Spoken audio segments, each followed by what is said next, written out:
this Wednesday at 10 to 9, featuring NTT Data. Their managing executive, Amantha Naidu, will be in conversation with Bongani Bingwa. Join us every Wednesday as we highlight the efforts of companies and brands dedicated to building our country. Corporates That Care is a Prime Media Cares initiative with 702 and Prime Media Outdoor. 702, let's walk the talk and make a difference together. Clientele is here to safeguard you and your family with compassion because life happens. Be part of a family that truly cares. Our funeral dignity plans have helped South Africans bury their loved ones with dignity for more than 30 years. Let us help you create a meaningful tribute that honors your life and those of your loved ones. We pay out within 24 hours and you will get double accident cover with a clientele funeral plan. Our plans are affordable. Pick the option that suits your needs. It's easy to apply. No medical examinations and no paperwork. SMS Dignity to 41446. That's 41446. Clientele Life is an authorized FSP and licensed life insurer. T's and C's online. Standard rates apply. Say hello to the baby Krugerrand, the smallest gold Krugerrand ever released. Don't let its size fool you. This 1/50th coin carries the exclusive PK200 privy mark, celebrating 200 years of Paul Kruger. With gold prices up more than 50% this year and demand surging, now is the time to invest. These miniature treasures are moving fast, so don't miss your chance to own a unique piece of history. Visit citycoins.com to secure yours today. Your voice, your station, your open line. Walk the talk with Clement Manyathela On 702. 25 minutes before 10 o'clock. Let's go straight to your calls and WhatsApps. 011-883-0702. I'm taking your WhatsApps on 072-702-1702. Good morning, Clement and the team. You know, I just love the way that the Madlanga Commission handled that lady with class and elegance.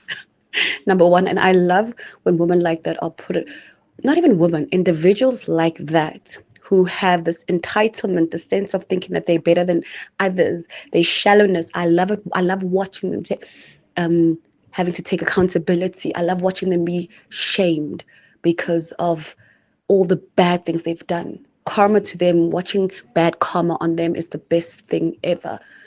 God bless South Africa. Clement. About the city manager of Ekululeni, I'm sure she's lying. From everything that she's saying there, she's lying. The problem is, I'm just suggesting that maybe she was trying to protect the boss for her own interests until she found out that the boss threw her under bus. Then that's when she came with the allegation without proof, and there's nothing they can do about it. It's very sad. Morning, Clemza. Morning, 702 listeners. That witness, Clemza Asia, no, she's a problem. She came there, guns blazing. She told herself she's not going to take anything from the commission. She came there to defend and make wild accusations, which are unsubstantiated, no evidence. Mabari Bari. Like she claimed that she was not gonna come with Mabari Bari. She came with testimony, 99% Mabari Bari. Yeah, no, yeah. Moses, it's rent. Good morning, Madi Major. Amos here from Randburg. Interesting part is that when you listen to all these guys give evidence, you realize that General Mkwanazi was highlighting a bigger problem in the system. I agreed with you initially when the whole thing started that we need to see a little bit more. I think at this point, I'm interested to hear what your perspective is. After seeing all that we've seen and had everybody that we've had, I'm starting to lean more on believing the story that General Mkwanazi was correct. Oh, my perspectives have always been there, my brother. My perspectives have always been there. And my perspective has never been that General Mkwanazi is not correct. If I'm understanding what you're saying, my perspective has always been that you need to look beyond face value. That's something that I've operated with throughout my entire life, but more so as a professional. You need to look beyond that. So when people expose certain things, that's important. And we must be grateful for that. But also look within the system. Are there other fights that are happening? And my view is that there are fights that are happening in the SAPS. There are. this thing has exposed a lot of things, and we should be happy for that, because actually I think this is going to give us an opportunity to reset, if at all that is possible. But as I said last week? I said crime intelligence, I've said this in July and I'm saying it again. There is a fight, there's a battle for the control of crime intelligence. Not only because of powerful people who want to have access to agents and spies and these people who are able to get information off the books. Not because of that, the influence they need on that, but because there's also a slush fund that controls multi-million rands. And they want control of that. Dumisani Kumalo is the head of crime intelligence. He was arrested in a dramatic fashion at OR Tambo International Airport. That triggers what? More fights that happen. Yesterday, in fact, was it this weekend? A former state security agency employee. Remember Tulani? Is it Tulani Zwane? Who's an ally of the former president Jacob Zuma. He appeared in court yesterday or over the weekend, if I'm not mistaken. He's the person that was accused of having played a role in the July unrest and helped work on it on the ground as a former crime intelligence agent or a former spy. So there is a fight. There are two factions fighting each other here. They're throwing dead this way, they're throwing dead this way. And yes, some of them will be good people, some of them will be bad people. But that tells you of how contested things are, even in institutions like the SAPS. So, what I think we're seeing with the Kuruleni, and I loved, someone tweeted yesterday, I must find that for you, said, for as long as we've got people like Imogen, who have served as city managers, doesn't that explain why we've seen such a rot at local government? Part of it, it's not just the rot politicians, some of them oversee in these metros. Sometimes the accounting officers themselves have no disregard whatsoever for processes, for doing things the right way. That's why I'm asking, does anybody know? Maybe someone has worked with Imogen before, Dr. Imogen Mashazi before. Maybe you are able to tell us, no, actually she's different at work. Because what she demonstrated yesterday, that leaves a lot to be desired. And I can only imagine how difficult it must be to work under a person like that. I'm hoping that what we saw yesterday was her being frustrated. And when she's in a professional environment, she's a much, much, much better, sober human being. Hi, Clement. This is Sidwele Tsumane. Clement, this Mashazi this woman is lying with a straight face, man. Really. And she's being so protective, and she can't answer a direct question, being asked, no. That this is very wrong, but no, she'll get her match. Thank you. Morning, Clement. I think Dr. Mashazi was trying to be clever and used the incorrect way to mean something else. She said perused, while in fact she meant a cursory glance. Yes. Because perusal is a legal term used by lawyers to mean that you read a document detail, and you apply your mind to it. That is not what she did. Upelo here from Binoy. Yes, I think you're right. Thank you. Maybe she meant I'd glossed over it. You're right, because peruse, it's like I perused it. Okay, then you read it sort of in detail. You must know what was in that report. Yeah, but still, guys, I don't know, as a city manager, if there's a report that lands on your desk, if you don't have time to read, to peruse, to use a word, the report, don't you have subordinates that you can say, please read the report, summarize it for me? In fact, today, Renali King, AI, ChatGPT, whatever, these tools that can summarize things for you, apparently. So you get your subordinate, hey, please read this, or as a legal team, can you read this report and tell me the main things that come out? What are they saying? 1, he didn't have authority to sign the memoranda. 2, he abused his power, he lied. Okay, if that's what happened, what do you advise me to do as the legal team? Oh, we advise you to just overlook the report and do nothing about it because it's vague.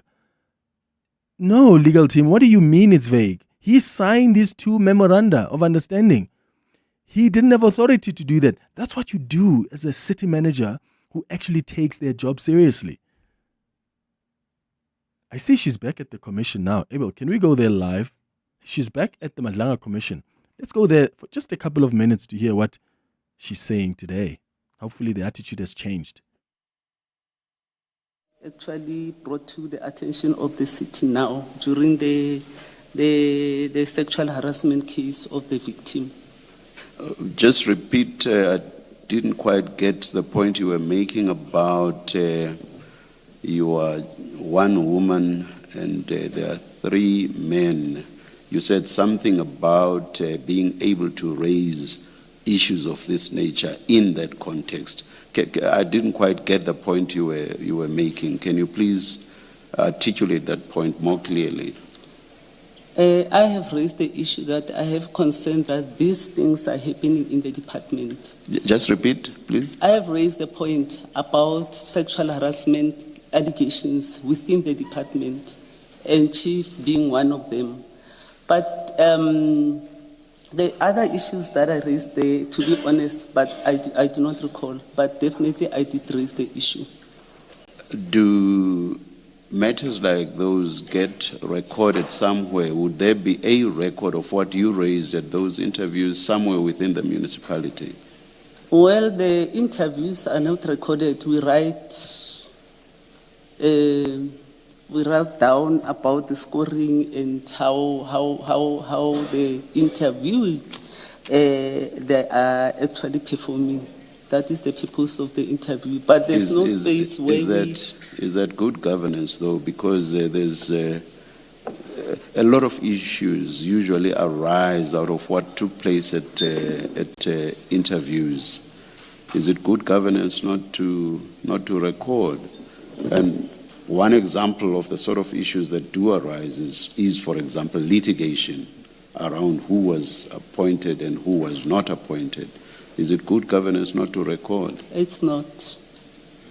And why under your administration wasn't there recording if you accept that it's not good governance not to?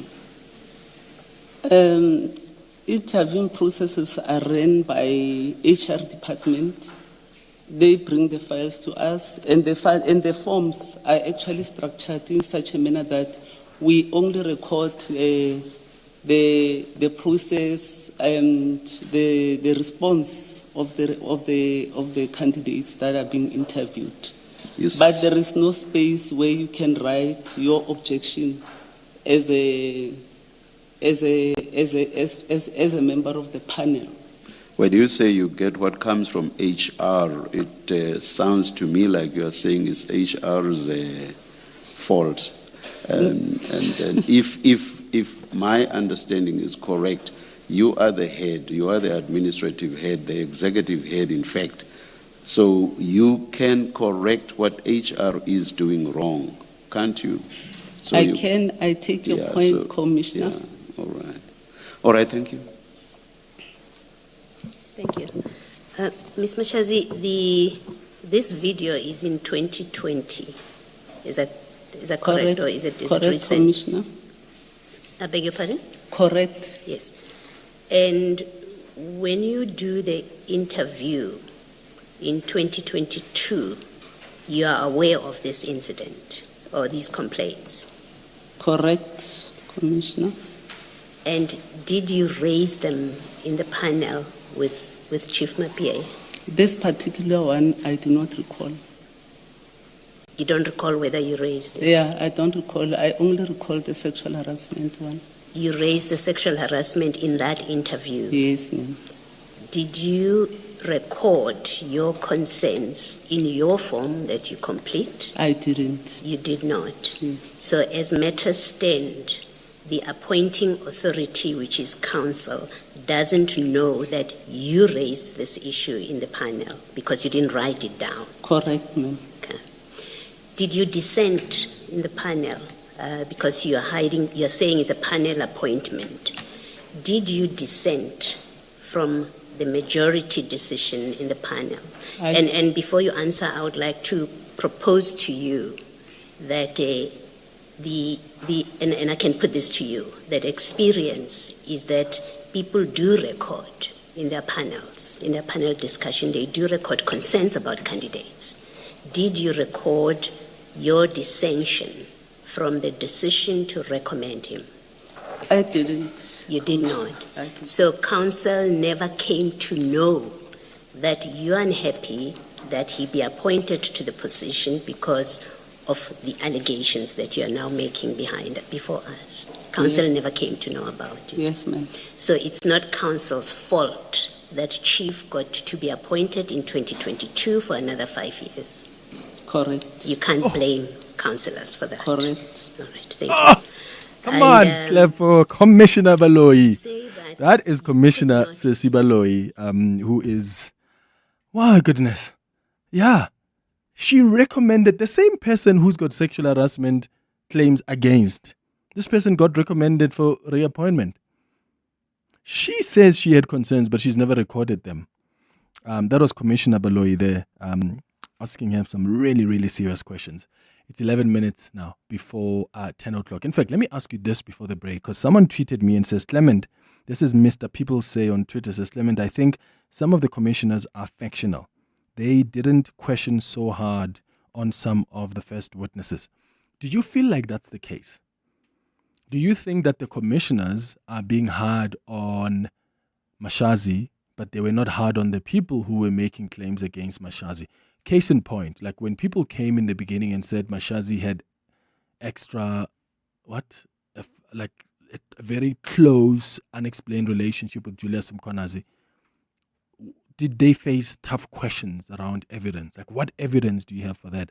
I know the chair of the commission, in fact, yesterday took some time to tell Dr. Mashazi that, in fact, it was Commissioner Baloyi who asked for the evidence when those people appeared and made claims that Mashazi had quite a weird relationship with Julius Mkhwanazi. But I just want us to be open-minded, because I want to know if that's what you think. Because that's a possibility. It could very well be that the commissioners are hard on her, but they were not so hard on the people who were making claims against her. What do you think? It's 9 minutes before 10. You could spend 10 minutes waiting for the microwave to beep, or get a 10-minute quote from Outsurance that could save you thousands on your car insurance. For his 2024 Suzuki Jimny, 55-year-old Stefan now pays only 611 Rand a month. And for her 2024 Kia Sonet, 31-year-old Palisa pays just 926 Rand a month. Ready to get more out of your car insurance? SMS out to 45142. That's out to 45142. Outsurance, licensed insurer and FSP. TCs and information online. Enjoy the thrill of the Soccer Punches Challenge Weekend Edition, an all-new platform from Hollywood Bets. You stand a chance to win a share of the 5 million Rand jackpot when you bet 5 Rand or more on selected EPL matches over the weekend and correctly predict 10 out of 10 winning margins. Or chase the share of the 50,000 Rand leaderboard prize. Entry is free. Let this soccer season bring sizzling success. Bet now. T's and C's apply. Hollywood Sportsbook is a licensed betting operator. No persons under the age of 18 years are permitted to gamble. Winners know when to stop. South African Responsible Gambling Foundation toll-free counseling line 0800 006 008 or WhatsApp HELP to 076 675 0710. At Isuzu, we know every delivery, every kilometer, and every load is building something bigger. This truck month, set your business up for success with special deals across the Isuzu N and F-Series ranges. Don't get left behind. Speak to your Isuzu truck specialist or call 08600 Isuzu and secure your truck month deal today. Isuzu, with you for the long run. T's and C's apply. Your voice. Your station. Your open line. Walk the talk with Clement Manyathela on 702. It's 8 minutes now before 10. Clement, just to comment, she is like that at work without mentioning names. She is like that. Clement, hope you're well. Great show as always. I'm getting worried with regards such people like this one.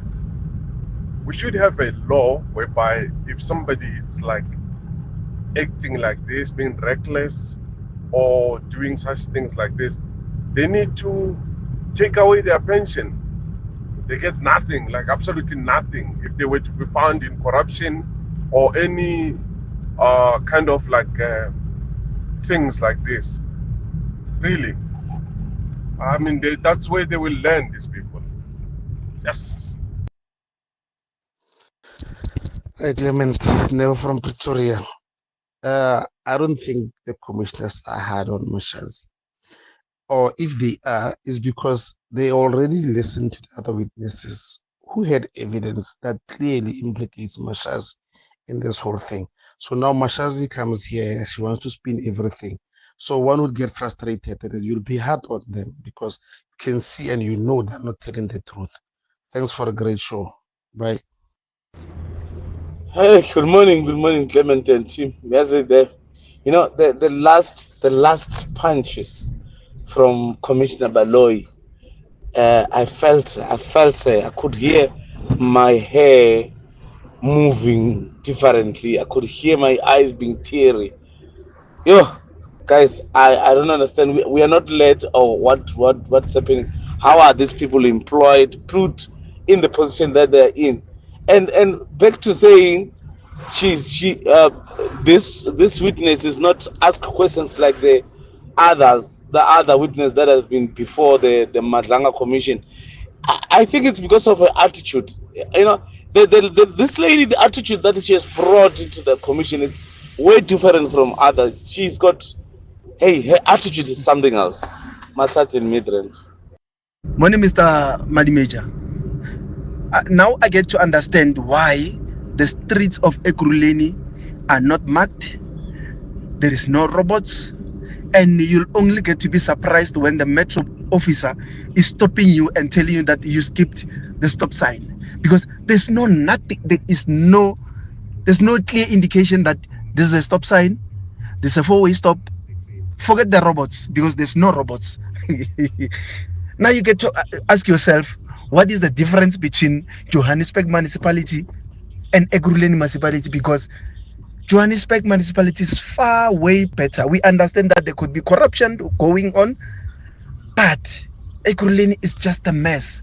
And now you listen to this member of Ekurhuleni Metro saying things like this. Wow. Last one here. Clement, hi. Yeah, I thought what she depicted, this city manager, was a clear evidence of someone who's neglecting her duties, etc., not carrying out her required tasks or oversight properly. But I'm asking the question, who does she report to? Who failed over all these years that she was in that position? Who failed to see that she's not doing her job properly? There must be someone who's supposed to be having oversight over her. Thanks, Tim. Kitembi. Morning, Clem, Mike and Orange Proof. They say we get the leadership we deserve. These commissions have come at the right time in anticipation of elections next year. I pray and hope that people are listening. People are realizing that if you want the same old, you're going to vote back the same old. But if you want a new, fresh thinking and mindset, someone who respects their positions, you will vote differently, I think gone are the days whereby we're voting with our hearts. We vote with our minds now. Vote with your mind. Think as you sit in that booth. Choose the person whose value is more for you than anything else. We want people who serve the community, not the other way around. Hey, the arrogance. There's a new way to experience all your favorites. Pulse Africa, the 24/7 fast channel, now live on primemediaplus.com and the Prime Media Plus app, bringing you the best of Prime Media around the clock. Watch the biggest moments from 7:02. It's non-stop entertainment and authentic African storytelling, all from Africa's leading media network. Pulse Africa, only on the primemediaplus.com and Prime Media Plus app. Mzansi, hurry and pick your 6 lucky numbers to play Powerball and Powerball Plus for 73 million rand in total estimated jackpots this Tuesday. Play Powerball for an estimated 62 million rand and Powerball Plus for an estimated 11 million rand. Buy your tickets now in-store on nationallottery.co.za, the mobile app, cell phone banking, or simply dial *120-7529# for USSD. Panda Push-Up Play. Players must be 18 years or older. Play responsibly. Ituba is the proud operator of the National Lottery.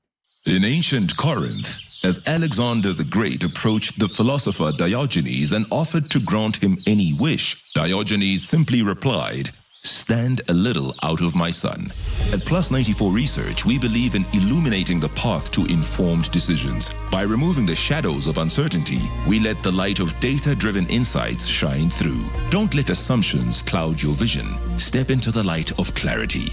Plus 94 Research, the science of decision-making. Okay, truck 7, that has 0 warning lights. Truck 8, it's just been serviced. I guess we're running like a well-oiled machine. Where would I be without MyWay's comprehensive cover for my vans and trucks? Plus, cover for my customers' orders with goods and transit insurance. I guess we'll never know. Visit myway.co.za or dial 0860 64 64 64 and get a quote today. MyWay is a licensed non-life insurer and FSP. T's, C's and standard rates apply. MyWay. Live your way. It's 10 o'clock. This is EWN. Good morning, I'm Sfiso Zulu. Suspended Police Minister Senzo Mchunu will appear before the Madlanga Commission of Inquiry in Pretoria this afternoon. Mchunu is one of the last witnesses set to testify before the commission that's been investigating alleged police corruption.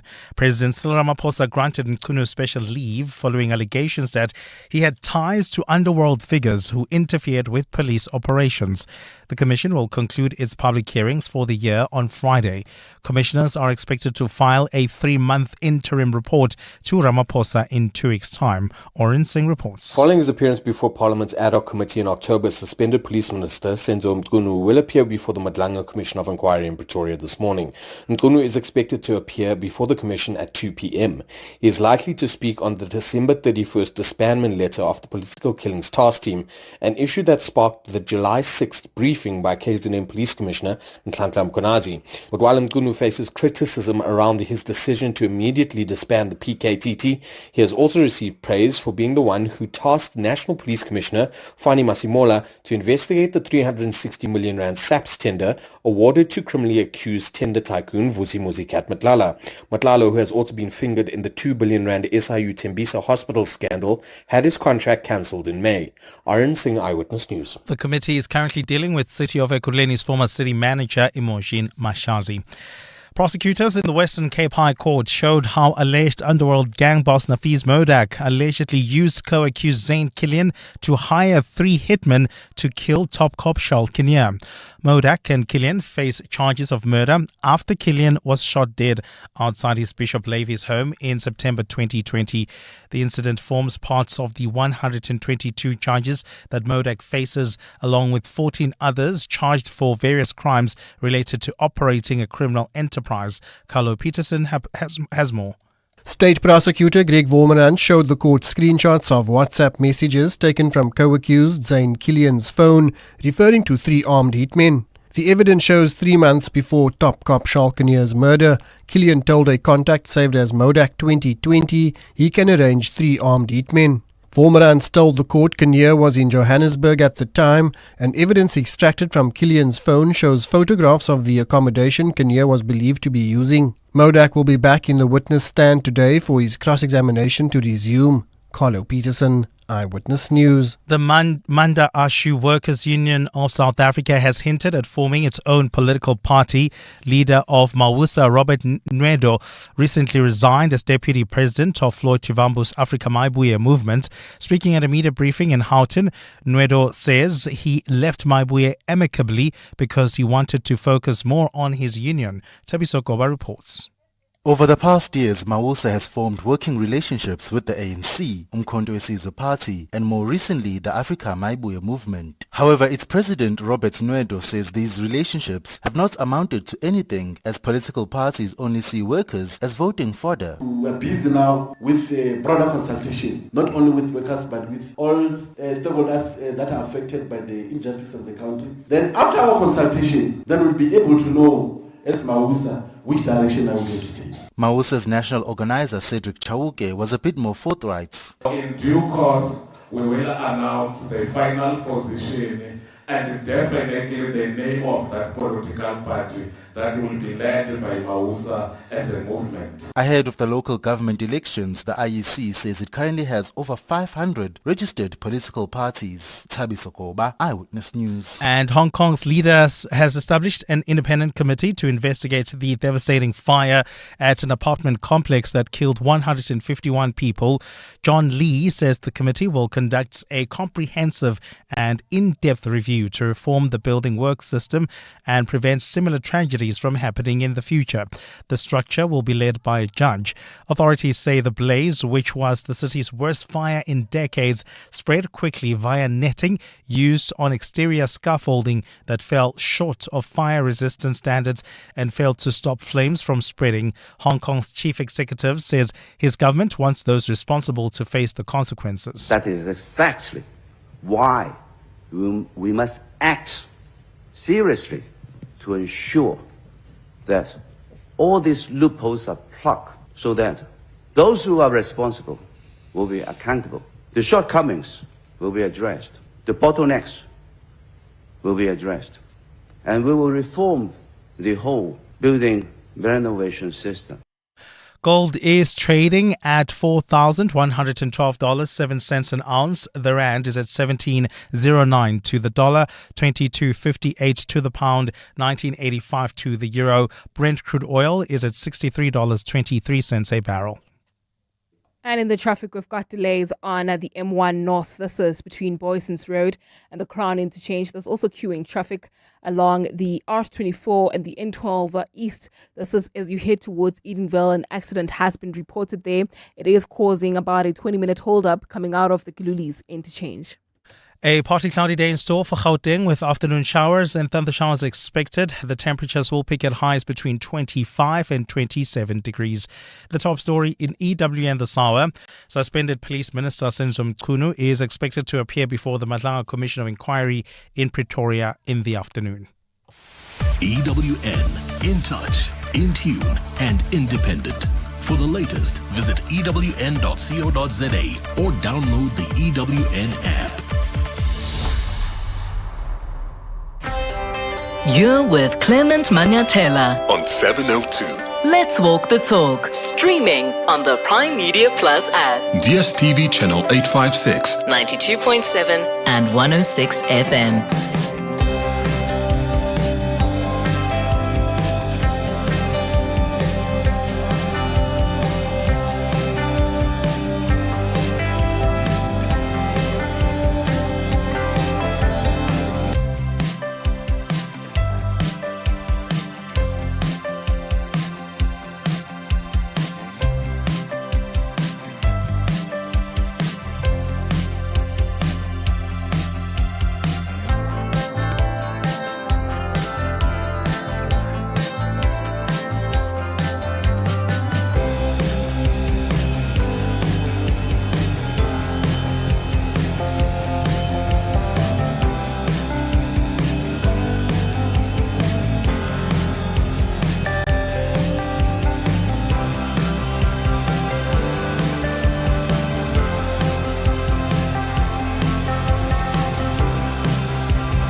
minutes after 10 o'clock. Dumelang, welcome to the second hour of the Clement Manyathela Show. Thank you for staying with us here on 702. Thank you for your contribution on the 702 open line this morning. Time now for our monthly feature, the Healing Hour.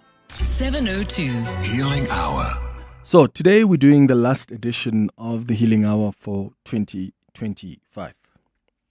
And I want to start off by thanking you for being vulnerable enough over the last couple of months, the last 11 months of this year, having conversations with us about things that you're healing from. And what a year it's been, hey? The amount of healing that we have done through this feature.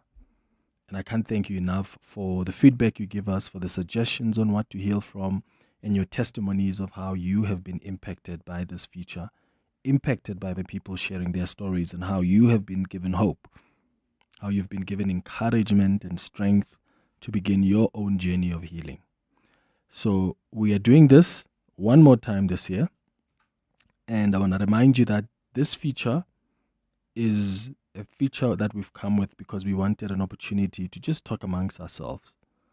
This is where we dedicate an hour to have a conversation amongst ourselves as a family, as friends, here on the Clement Manyathela Show. It's a safe space to share your pain. We always share our stories of survival, our experiences as a family, as a community, with no judgment, with the hope that our discussion helps people start their own journey of healing, and people are given the platform to heal. So today on our Healing Hour, I want us to heal from whatever painful experience you had this year that you have survived, that you have overcome.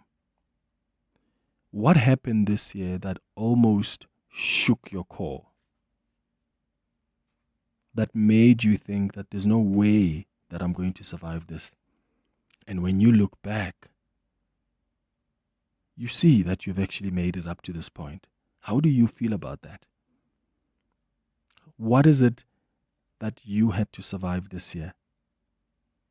So I'm asking, what did you survive? What have you conquered? What was that one challenge for you that you managed to work around? Was it a breakup that was difficult for you, but you managed? Did you lose someone you love? Someone who passed away? How was that for you? Did you lose a job? Were you betrayed by a loved one? Did you have your salary cut and you didn't know how you would survive? And here you are, having survived. How did you manage? Did you survive an accident? Are you a rape survivor? What didn't go right this year in your life, but you survived it? There are people who have indicated, someone is saying earlier on Twitter, that I actually attempted to take my own life, and I'm glad that I managed to survive that. There's some people, some of you listening to us this morning, you've gone through a divorce this year. Or maybe your divorce started this year, or it was finalized this year. Maybe it was tough for you having to balance school and work and still support your family. What is it that happened this year that to this day you are grateful that you survived? And maybe the pain is still not completely gone. Maybe it's still tough. But you are still in this moment because you have survived it. That's a big deal. And I think it's important that we recognize that, because it's very easy for us to always want to cry, and because we are victims and we're in pain and, oh, how dare this happen to me? But I think it's important that sometimes we take some time to reflect and look back and say, I'm grateful that I survived that.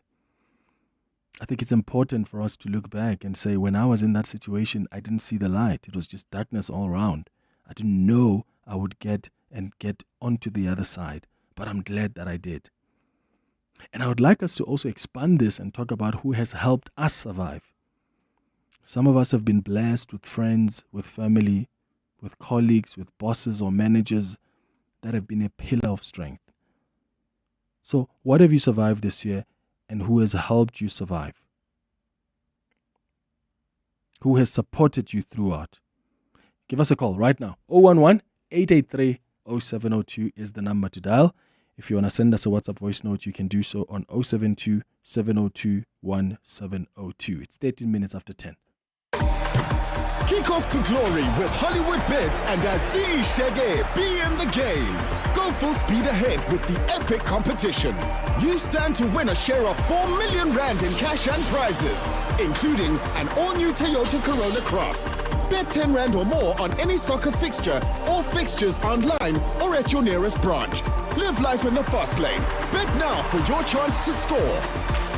T's and C's apply. Hollywood Sportsbook is a licensed betting operator. No persons under the age of 18 years are permitted to gamble. Winners know when to stop. South African Responsible Gambling Foundation toll-free counselling line 0800 006 008 or WhatsApp HELP to 076 675 0710. Business Outsurance are experts in business insurance for plumbers, electricians, and other tradesmen. Pumlani. Switching to Outsurance was one of the best decisions that we've ever made. We needed business cover over 15 million. Outsurance came forth for us. At Kani, we sleep better at night, knowing that we always get something out of Outsurance. Switch to Business Outsurance and you could get a massive 20% discount on your business insurance premium. Visit outsurance.co.za. Switch and save today. Licensed insurer and FSP. TCs and information online. Elevate your flying experience with Lift Premium. Enjoy even more space, comfort, and convenience with priority boarding, extra baggage allowance, and complimentary lounge access. Visit lift.co.za today.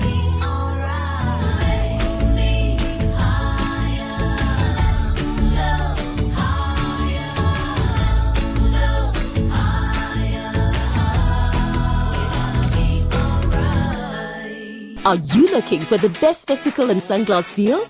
With Specsavers buy one get one offer, you get great value for money.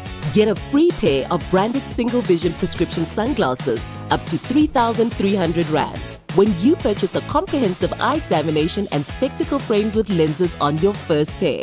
The best part? Choose from top brands like Police, Hugo, Under Armour, Tommy Hilfiger, Red Bull Spect, and more. Affordable eye care? Specsavers. T's and C's apply. 702 Healing Hour. It's 15 minutes after 10 o'clock on our Healing Hour. The last one for the year 2025. We are reflecting on the year that was. There are people who feel like this year has actually been the toughest, worst year of their life for different reasons. Some people have gone through divorce. Some people have lost their loved ones. Some people have lost jobs. Some people have gotten sick. There's a lot that's happened in many people's lives, in all our lives.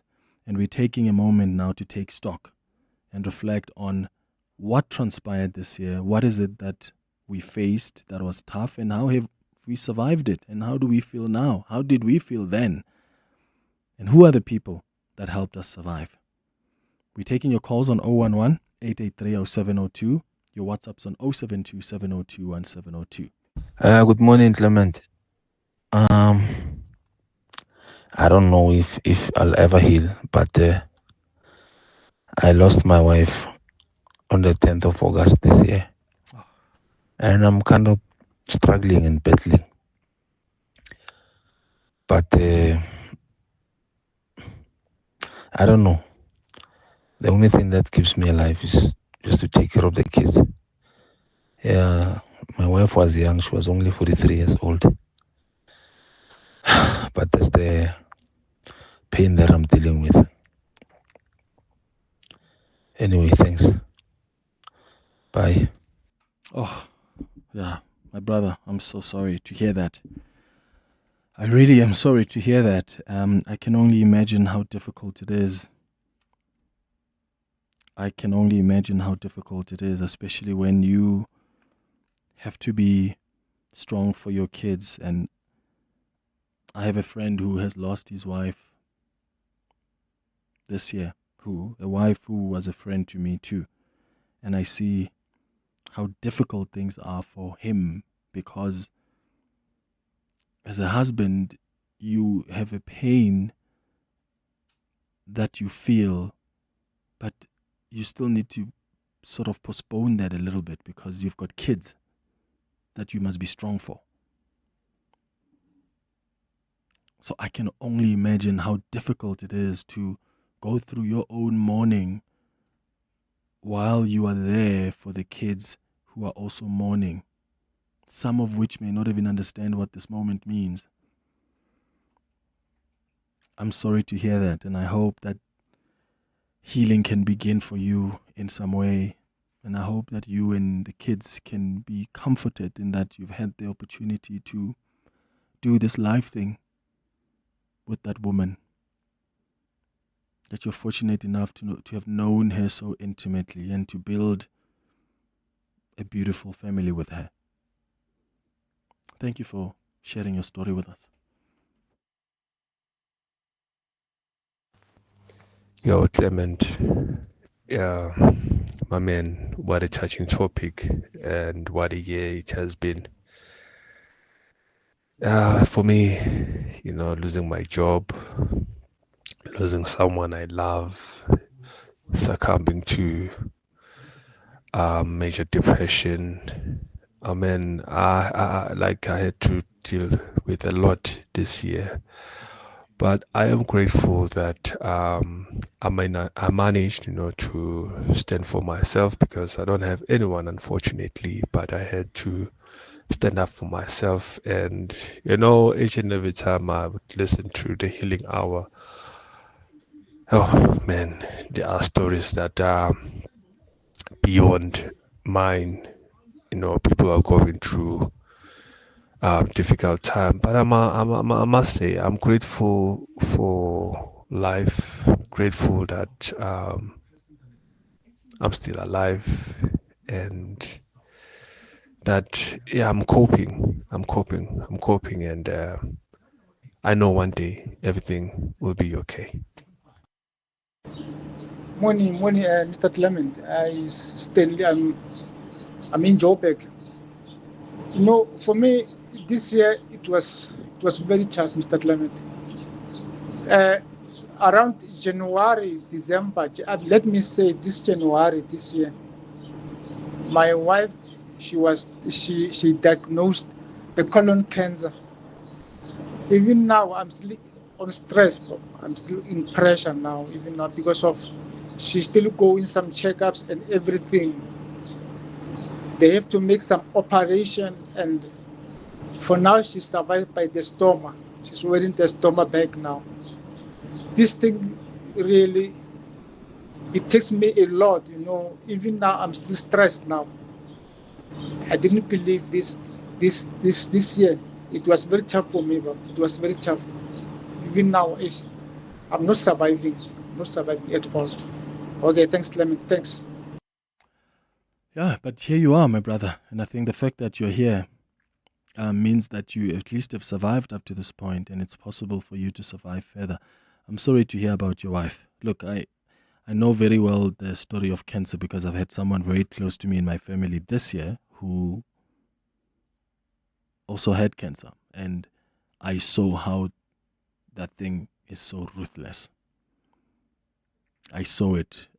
So my heart goes out to you, and all the strength to you and the family. On the WhatsApp line, some messages coming through. Anonymous says, "Hi Clement, this year I lost my job, a job that I loved, when Trump pulled funding from South Africa. I've worked for NGOs funded by the USA since 2005, and it feels like I basically lost my entire career. I'm still unemployed, but I'm still here. Thanks God, and thanks to my mom as well." That's a message from Anonymous. Anonymous, I'm happy to hear that, and I'm sorry about that. There's so many people that have been impacted by the decisions that have been taken by the US. And it's sad, because decisions get taken because you think that just affects the government or the politicians that you're fighting with, but there are people here that are doing the work, valuable work, who also have homes and households to take care of. Another one says, "Good morning, Clement. My lady friend killed herself. She has 2 beautiful kids. Then I lost my best friend a month ago. He also passed away. I didn't even have time to grieve. Oh, sorry to hear that, Anonymous. 2 friends in such a short space of time. Yeah. Another one says, Clement, this year really put us through hell. I was accused of things that I never did, and it was honestly the worst experience of my life. Living overseas made it even harder, and my wife and I had to fight through so much stress, fear, and pressure. But we stood together. We didn't give up, and in the end, we proved that we were innocent. It wasn't easy. Not even close, but we survived it. I'm just grateful that it's finally behind us. And there are moments like that, right? There are moments like that where even with our partners, we are going to fight. Like we're in the ring for a straight couple of weeks or months. And I guess that's what sometimes comes with being in relationships, being in marriages. But I'm glad that you and your wife have survived it. Anonymous also on the WhatsApp line says, hi Clement, I lost my job in July 2025 and a month later I lost my car from a car accident. I've been taking each day as it comes and held down by my boyfriend's support, and the month of December sets in. As it sets in, I'm faced with the reality of not being able to progress with my studies. I'm supposed to be registering for my final year in January for my master's degree with UCT. I'm not coping well, especially when I'm in the last month of the year with no prospect or a way out. Anonymous, I wish you all the best. You are here, and maybe you're not going to be able to register now, but that doesn't take away the opportunity for you to do it again in some way or the other. More of your WhatsApps on 0727021702. Yo, Clement, talking about survival, I'm so grateful that I made it out alive. I didn't think I'll make it this year. In fact, I thought by now I would have had a stroke or heart attack because of the difficulty. You know, changing jobs, struggling. But we thank God that we are seeing the year in a stronger, more positive. Hi, morning Clement. It's Mapari here. This year has been rough, especially the last part of the year. I lost my job. I also lost one of my best friends 3 weeks back, unexpectedly. And it's been rough, but what can you say? I've just been praying a lot, going to church every Sunday, and then, month end, and God always makes my money fit the basics. So I'm grateful. So, we can be all right. Hi, Clement. This year, I think 4 months ago, I was diagnosed with it's a back pain, but they call it a sciatic. It's when your spinal cord pinches the nerve. And then I was told I will never walk normally again. It was so painful. I couldn't walk properly. I couldn't sleep. And then I was told to go to that thing. It will last forever because the nerve is so damaged. But I'm grateful now because I managed to train my leg and my back, and I can walk normally again in 3 months. No one could believe that, but the pain is still there, but at least I can walk properly now. Just grateful for that. It's Betwell from Pretoria. So, hi Clement. I hope you're good, man. I don't know where to start. 6 months ago, I lost my partner, the mother of my kids. The situation forced me to become a single father of a 5-year-old female twins. It's not easy, I'm not going to lie, and to get this far, it's been a miracle. I'm not going to lie. It's been difficult, but God has been good. God has been good. Sure, yeah. Yeah, so I'm sorry to hear that, my brother. What do you say to like 5-year-old twins who have lost their mother? Where do you even begin the conversation? As a father who is in pain himself, and you are pained by the reality that these kids are going to grow up with such hectic trauma of having lost their mother at that age. But these are the curveballs that life throws at us.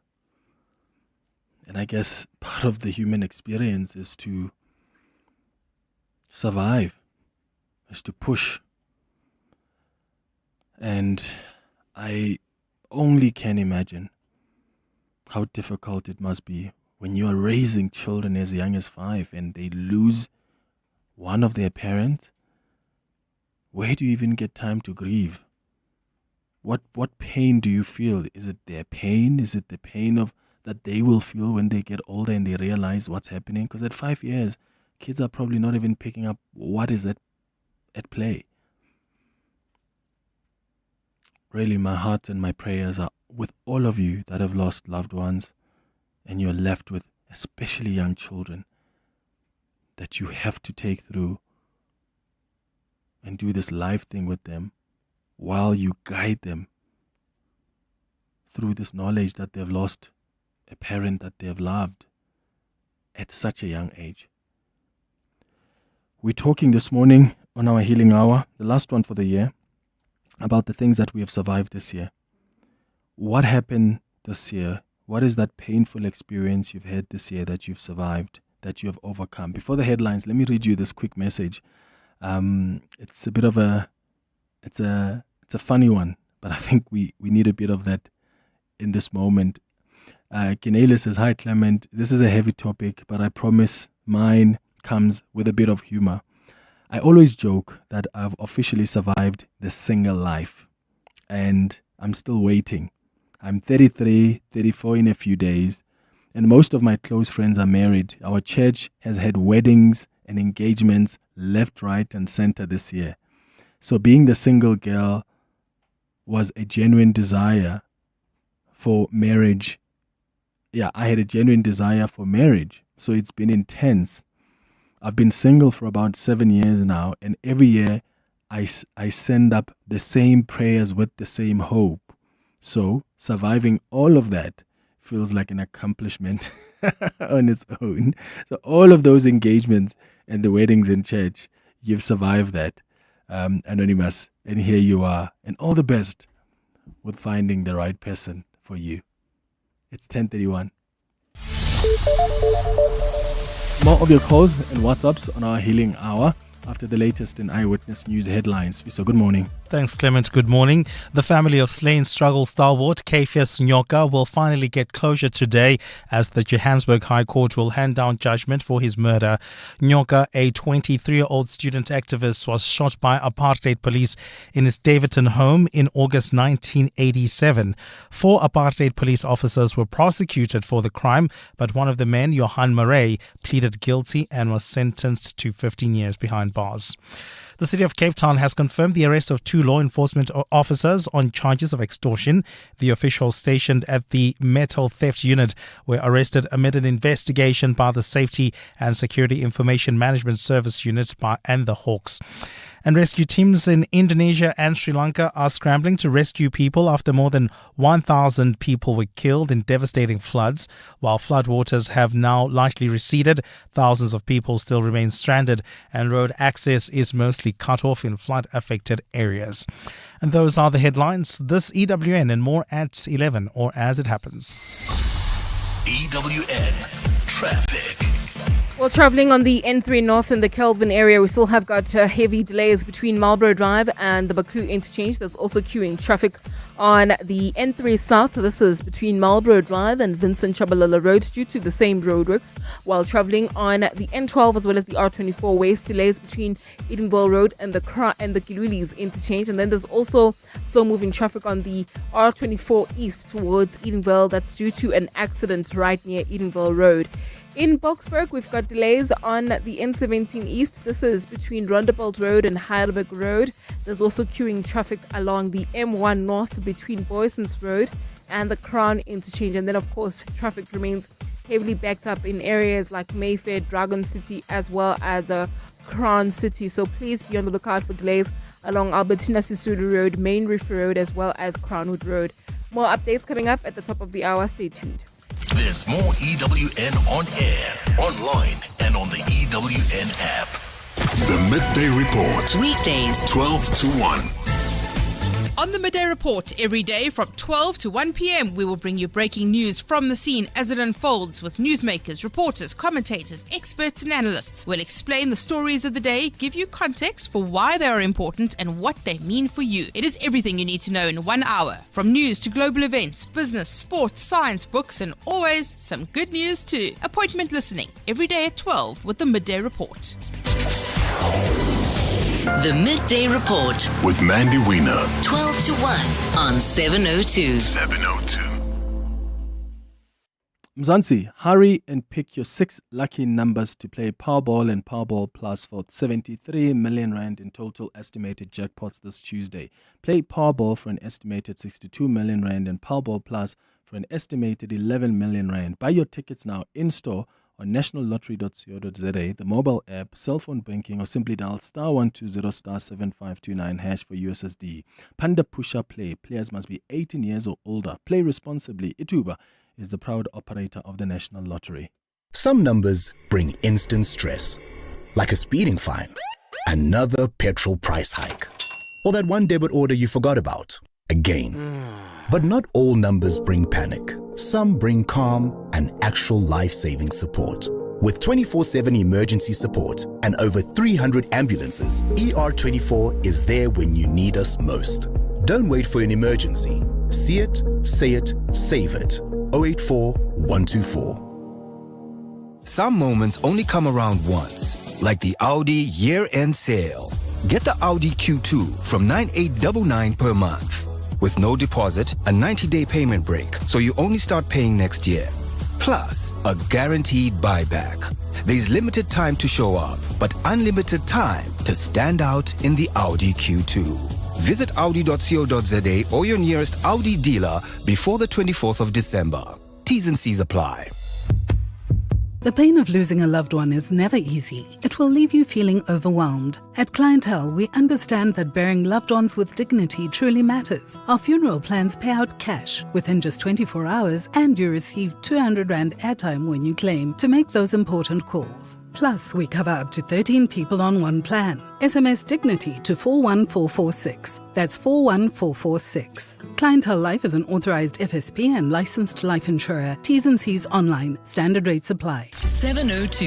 Healing Hour. It's 24 minutes before 11 o'clock. We're doing our monthly feature, the Healing Hour. In fact, this is the last one for the year before we go on a break and we do this again in January. And like we always do in December with our Healing Hour, we take some time to take stock of the year that was. And I'm asking you this morning if there are things that you have survived this year. I think this is a moment to sympathize with other people. It's a moment to also put people in our prayers, because we are a community. And it's important that we remember that. And I think it's in the moments when we feel the pain, when we are distressed, that we should remember that there's a community out there that cares, the community out there that thinks of you, that wishes good things for you. But I think it's important to also take stock of the year that was and talk about things that we have survived, that were painful, things we have conquered, because it's easy for us to dwell on what has been painful to us and we forget about what makes love still be enjoyable. So as we reflect on the painful things that we've had, let's also take a moment to recognize that we have survived those things, or we are still surviving those things. I don't know how people who have experienced the most painful of things are still here this morning, breathing, able to dress up those kids, able to love them, enjoy, play with them, even after you've experienced the loss of their mother. And those are the blessings that we have, the kids that you have in your family, the loved ones that have carried you up to this point. That means they are the part of the reason we've survived that painful experience. And I think taking a moment to recognize that is part of us healing. It's part of reminding us that we are not alone. So that's what we're discussing this morning amongst ourselves on the Healing Hour. What have you survived this year? What are the things that you conquered? What are those painful experiences that you have survived? You can give us a call on 011-883-0702. The WhatsApps are coming through on 072-702-1702. Hi, Clement. Charles here. Clement, I lost my job that I worked for 15 years in this big logistics company. I love my job so much, Clement. Anybody can tell you that worked for this logistics company that Charles loved his job. But it only took a second, and it took one new person to destroy me, to plant evidence against me. The company didn't stood against that person, but they instantly fired me or dismissed me without proper evidence or without proper investigation. So you know what, Clement? Life goes on. I'm still in the market looking for another job. Hopefully I will get a job. You know what they say, Clement? You can't put a good man down. Thank you. Morning, Clement. Yo, what a year, 2025, hey? What a year of challenges. Like,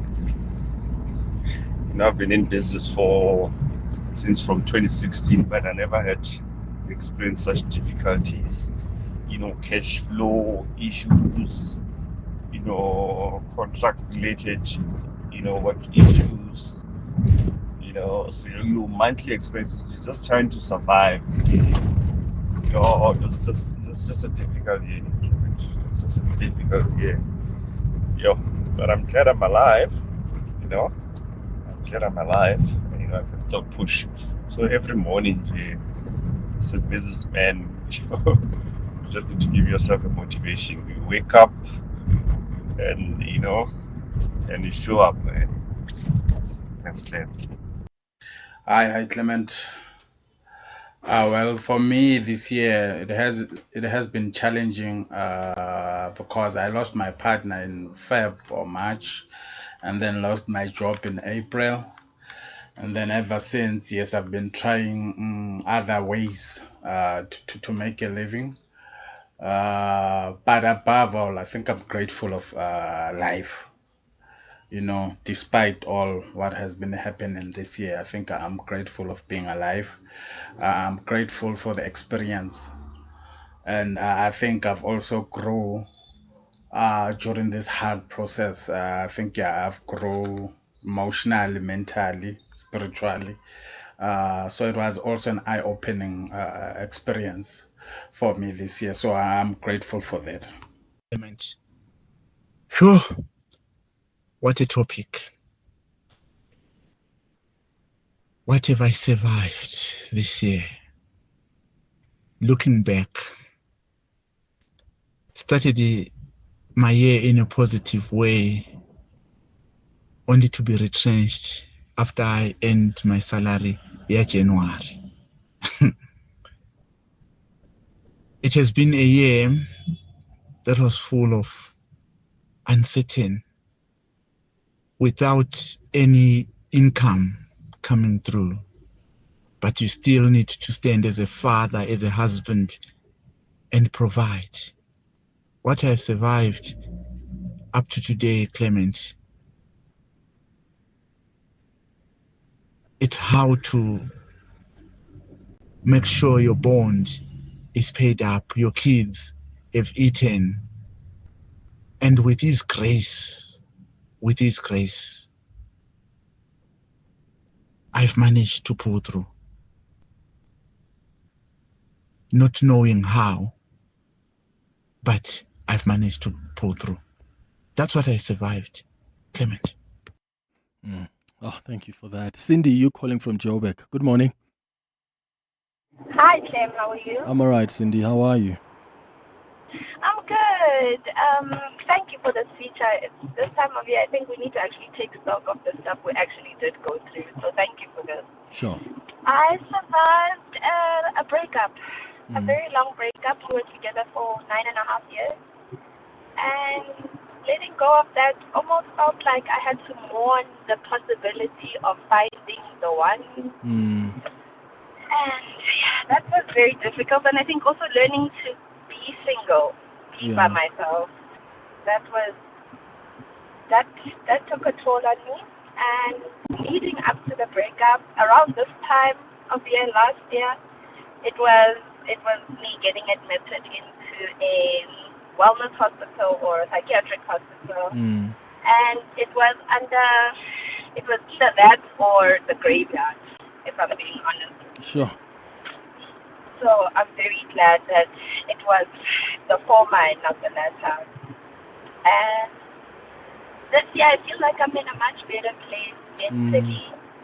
Although I am going back for admission, it is mainly just for maintaining the regime we have in terms of keeping my mental health in check. And I'm just glad that it's not under your smash situation. Yeah. So thank you very much. Yeah, and I'm grateful just for the life that I've lived with. Yeah, Cindy, was it a bad breakup?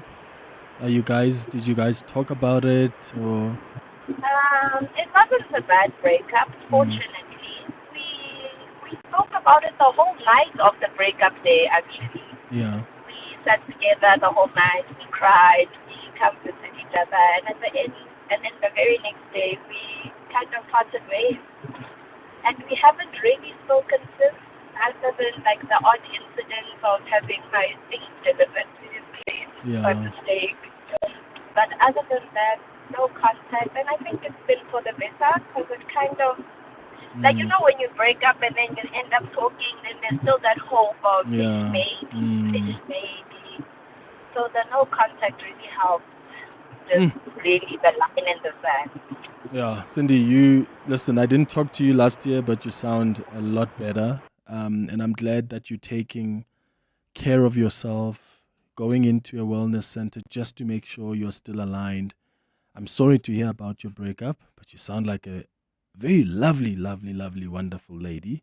I'm sure there are some guys out there that would love to be with you and that you would love to be with. So please don't give up on love, because I think sometimes we do that when we couldn't be with the people we thought were the ones. We think that's it. And I think that's a mistake we make. I think still be open to the possibility of finding the person that's going to be good to you, the person that's going to be aligned with you. Because you sound really wonderful. Thank you for calling us, Cindy, in Joburg. Thandi, you are in Benoni. Good morning. Hi, Clement. Hey, Good morning. Thandi. How are you? We try. But yeah, so far I'm okay. What did you survive? Yeah. Sure. Clement, I had my lobola negotiations on the 20th of September. And In October the 11th, my mom passed on, and she was buried on the 18th. So obviously, being from the Free State, had to go and bury my mom at home. And my friends and from Benoni here, they plan to go and support me. And these are the people who already committed in coming for my wedding or in Kronstadt at my mom's house on the 13th of December, which is next week. On that morning of the 18th, as we were still busy at church, some of my friends who traveled a day before got a call that these 4 friends of mine, they were involved in a horrific truck accident on R59 on their way to my mom's funeral. And they all passed away. Thandi.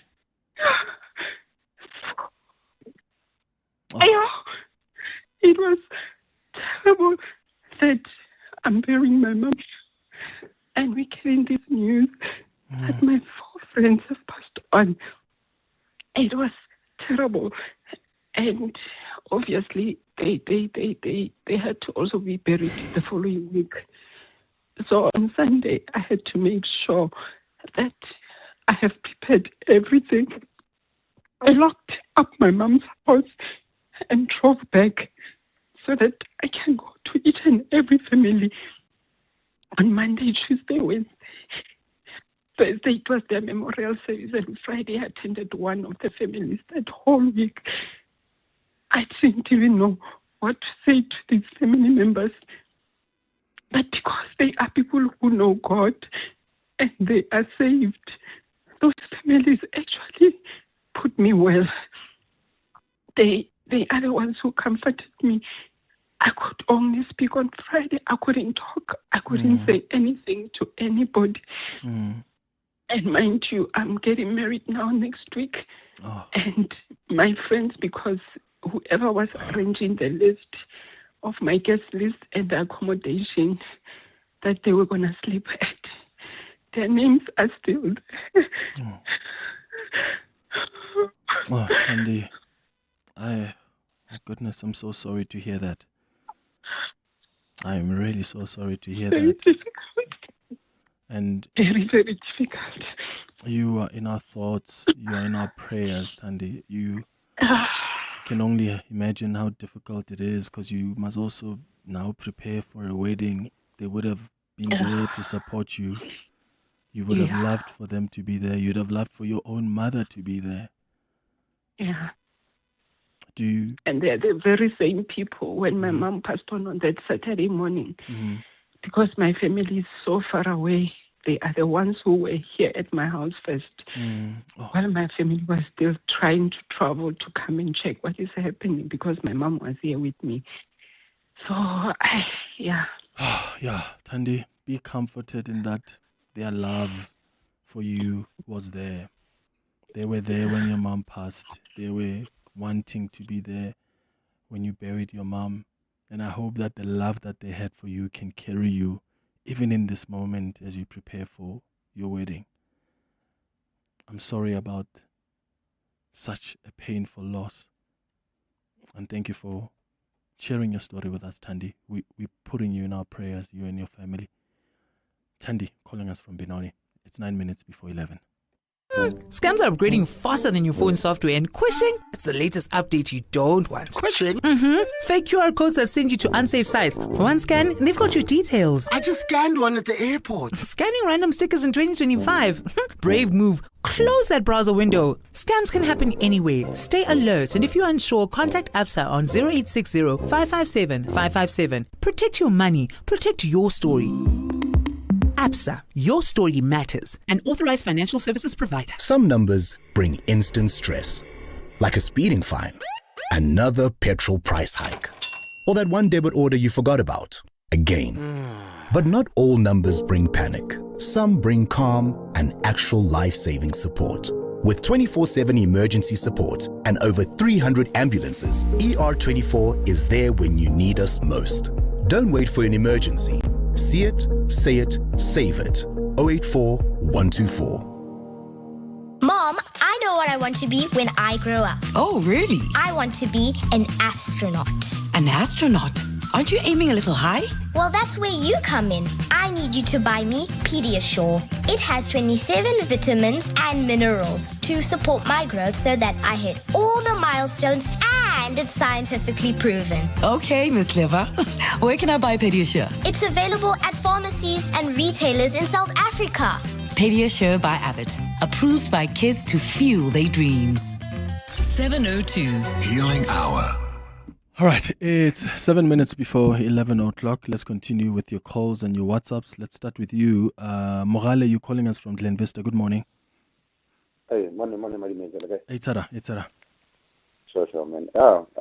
We're grateful for the gift of life, after everything that is happening in our lives. 2 weeks back, I think on the 21st, 2 weeks back on a Saturday, me and my friend, we were hijacked. And then, imagine having 3 guns pointed to your head. We kept there for a couple of hours. We know that not a lot of people get out of there alive, but being able to see the next day, being able to be here today, we just be grateful to God that He had kept you, and we just hope that the future is going to be better, Yeah, it was very difficult. But did they hurt you in any way, Mogale? They hit you with the gun. Yeah, I had a wound on my head. They hit us on the head with the part of the people.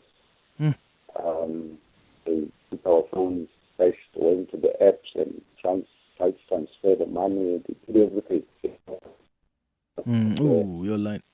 Oh, Mogale, your line is breaking so bad there. But yeah, I think we got it. He was hijacked 2 weeks back, kidnapped. It was quite a scary moment for him, but he's managed to survive that. We're happy to hear that, Mogale, in Glen Vista. Omina, you are in Midrand. Good morning. Good morning, Clement. How are you? I'm all right. How are you? I'm good. Yeah, what a very, very tough year. February, I lost my partner, and I thought I was doing fine. 2 months later, the campaign that I was in within the company closed down. I had to move to another campaign, less money. I experienced workplace bullying for almost 6 months now.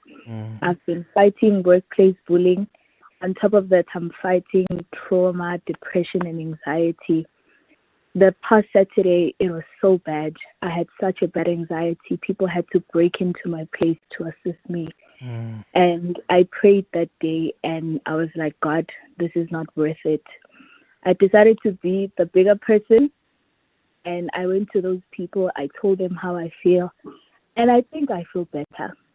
I'm not sure how I feel, but yeah, I've heard stories about workplace bullying, and I never thought I would experience it, and it is so bad.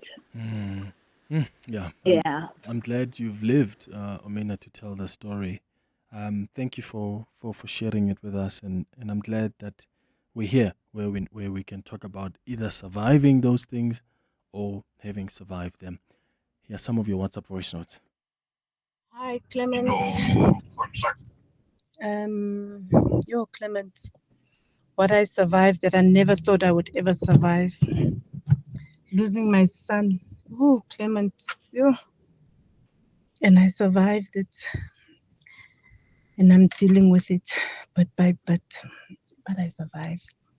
I can just say thanks to God. Oh my God. Clement, just listening to Tandy, listening to everybody today, I thought I had a difficult year. But listening to what people has gone through has really just given me such perspective. I'm so grateful to God. Yes, I've gone through the most this year. Yes, it was painful and it is difficult, and I'm still going through the most. But, I pray for everybody that has gone through. And I know that God is faithful. He is going to carry us through, Tandy. May God bless your union and the pain that you're experiencing now. May God just comfort you. And everybody has lost somebody, even you, Clement, who lost CD. May God just comfort you. And yeah, we are still alive. That's the blessing, I guess. We are still alive. Yeah, and we are. Tsietsi on the text says, "Hi Clement, this is Tsietsi from False Loras. On the first week of September, I was hijacked by 4 gun-wielding guys, put in a boot. They took me out and went through my apps, and after 5 traumatic hours, I was left in the field. My car was found 2 days later. They bumped with it and took my laptop, all extremely important documents, and my car radio. Worse, they took my car and house keys. I live with my wife and we can't sleep. I'm 60 years old. My diabetes has worsened. Seeing a psychologist right now." Oh, Tsietsi, I'm glad you're seeing a psychologist. Sounds so hectic. Another one says, "Clement, I hope you're well. This is a very heavy topic, man, and people are going through a lot. I must say that I also worry about you as you facilitate the program and taking in all the people, all that people are going through. So my message is really to say strength to you. The experiences of others can sometimes weigh heavy on us.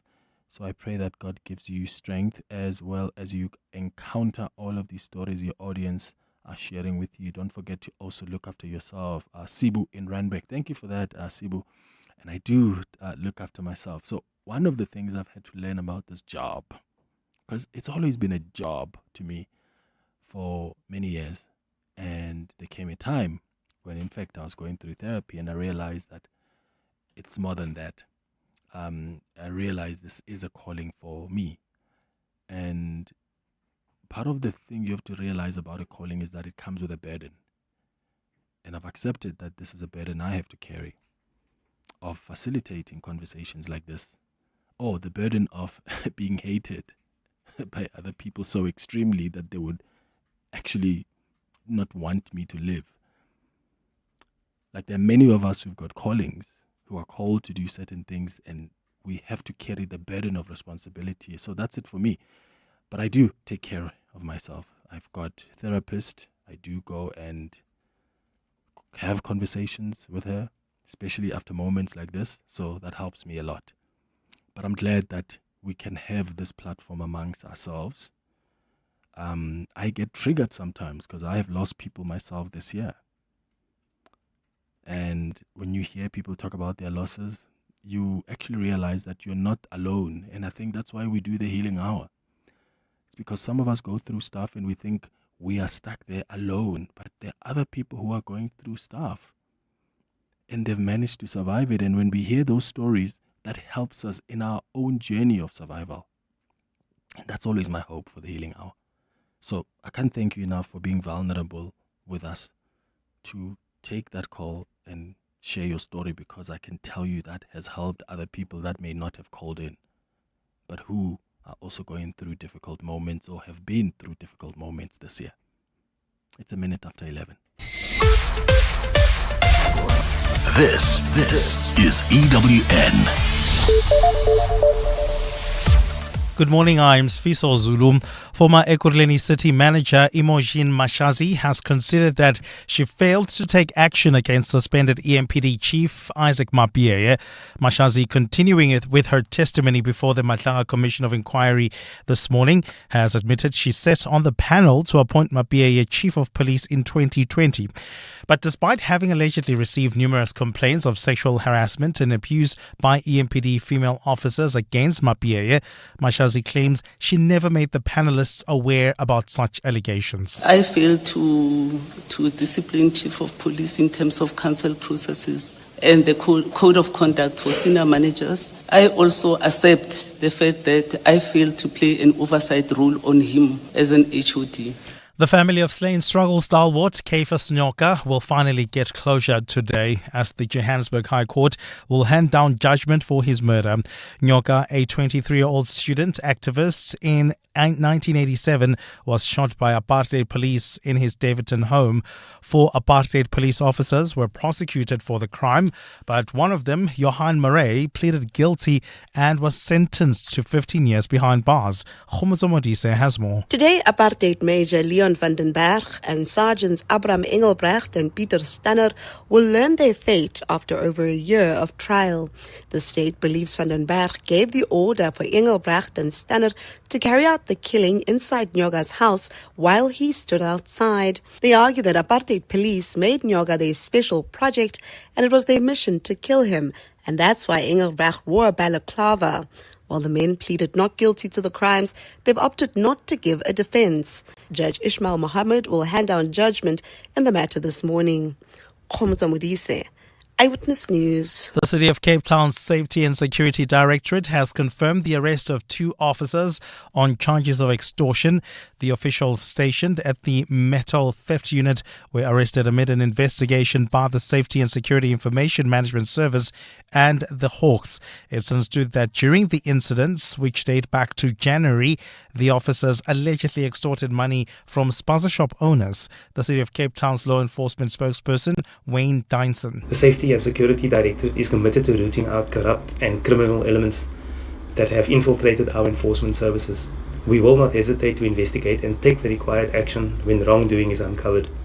This matter is also being dealt with in terms of city policies and processes, and we can confirm they will be suspended as the disciplinary process is underway. Hawks spokesperson Zinzi Hani says the officers are expected to make their first court appearance tomorrow. The suspects, aged 36 and 41, were arrested this morning, 2nd December 2025, and are to appear at the Cape Town Regional Court tomorrow to face charges of corruption, extortion, and business robbery. It is reported that the 2 suspects were previously arrested in May 2025 on similar charges, and they were subsequently released on bail. And rescue teams in Indonesia and Sri Lanka are scrambling to rescue victims after more than 1,000 people were killed in devastating flooding. While flood waters have now largely receded, thousands of people still remain stranded and road access is mostly cut off in flood-affected areas.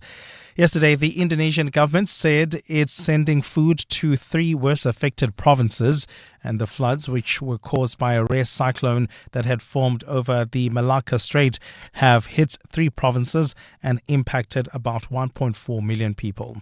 Gold is trading at $4,211.10 an ounce. The rand is at 17.10 to the dollar, 22.60 to the pound, 19.86 to the euro.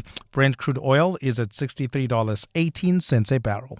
And in the traffic, we've got delays on the M1 North. This is between Boysons Road and the Crown Interchange, and that's due to roadworks that are taking place along this route. So please be on the lookout there.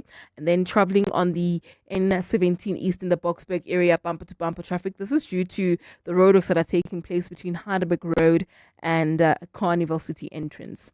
A partly cloudy day in store for Gauteng with afternoon showers and thunder showers expected. The temperatures will peak at highs between 25 and 27 degrees.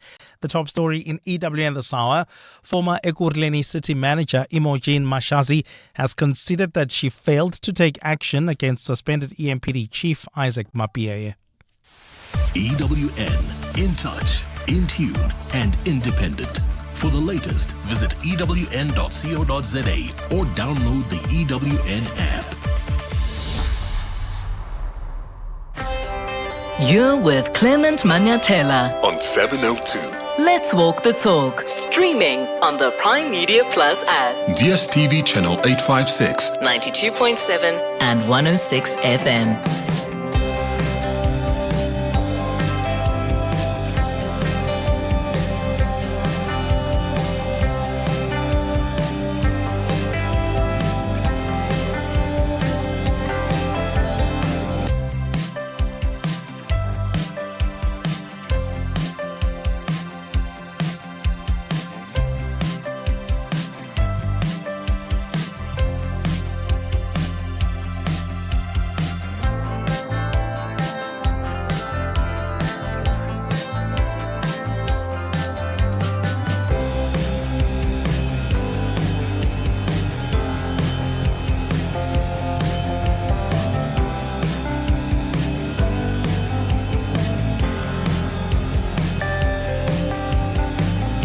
7 minutes after 11 o'clock. Dumelang, welcome to the third and final hour of the Clement Manyathela Show. Time for our World of Work feature. 702.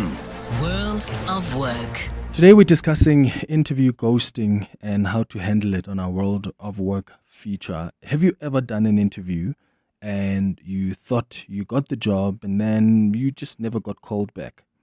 There are many people that face challenges in their job hunting journey. They go through an interview, sometimes even do panel assessments. They get invited to the second and third rounds and then silence. There's no feedback, there's no email, there's no callback. There's basically no explanation. That can be a frustrating experience that can leave you as a candidate feeling anxious, feeling confused, and feeling uncertain about where the company stands or what went wrong. And we live in an environment where it's a tough job market already. So the lack of communication can feel deeply discouraging, especially when candidates have invested time, money, and emotional energy into preparing for interviews. But what does this silence actually mean? And why do organizations sometimes fail to respond? And what can you, as a job seeker, realistically do to cope, to follow up, but also to improve your chances going forward? If you've ever been ghosted after an interview, I'd like you to share your experience with us. How did you navigate that? 011-883-0702 is the number to dial. The WhatsApp line is 072-702-1702. Nelisile Simelane is a senior HR solutionist at Shiluva SA, who's going to guide us through this conversation. Nelisile, thank you so much for your time. Good morning. Good morning, Clement, and good morning to the listeners. Thank you for having me. Today's topic is one we can all relate to. I think at some point we've all stayed at our phones, waiting patiently for that call back or refreshing our emails like it's a full-time job. Right. So it's a very, very important conversation, yeah. Why do companies do that? Why do companies or interviewers sometimes fail to give feedback after an interview? Clement, the truth is, in many cases, it's not intentional. HR teams are often overwhelmed, interviewers get busy, competing priorities, and communication falls through the cracks. It's more about capacity than intention, really. It's not ideal, but it happens more often than people realize. Okay, so it's not usually intentional. So there are internal organizational reasons that candidates perhaps might not be aware of. Definitely. So it's almost always organizational. Okay. So candidates don't get to see the behind-the-scenes drama, right? Okay. So there are a lot of approvals, scheduling, panel availability, even office politics as well. They play a part in all of this. So there's a whole lot of HR telenovela happening in the background that obviously candidates may not be aware of. Yeah, take us into that. What typically happens behind the scenes after an interview?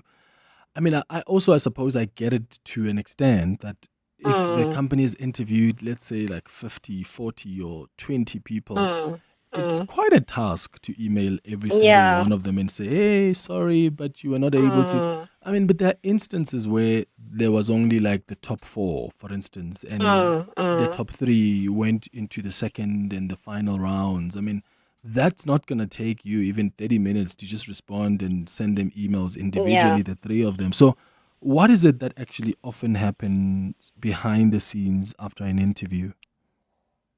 Okay. So typically after the interview is concluded, so the panel meets. Sometimes this happens immediately, sometimes a week later due to the schedules, obviously, of the panel members. Then the shortlisting needs to happen. Recommendations need to be approved, references done, maybe internal debate about the 2 candidates. So it can often drag on. So while the candidate is anxiously waiting, the company is busy on the background processing this whole thing. So it's not an easy process. It involves a lot of factors as well in the background. Sure.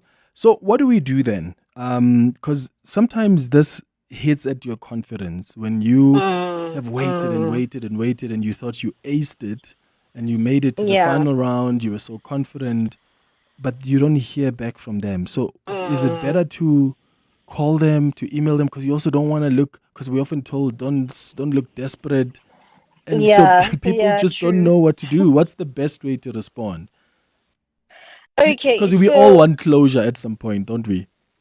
true, true, and you're quite right. It's very discouraging, and it affects people emotionally. They start questioning their worth, their skills, and their confidence often drops as a result of this.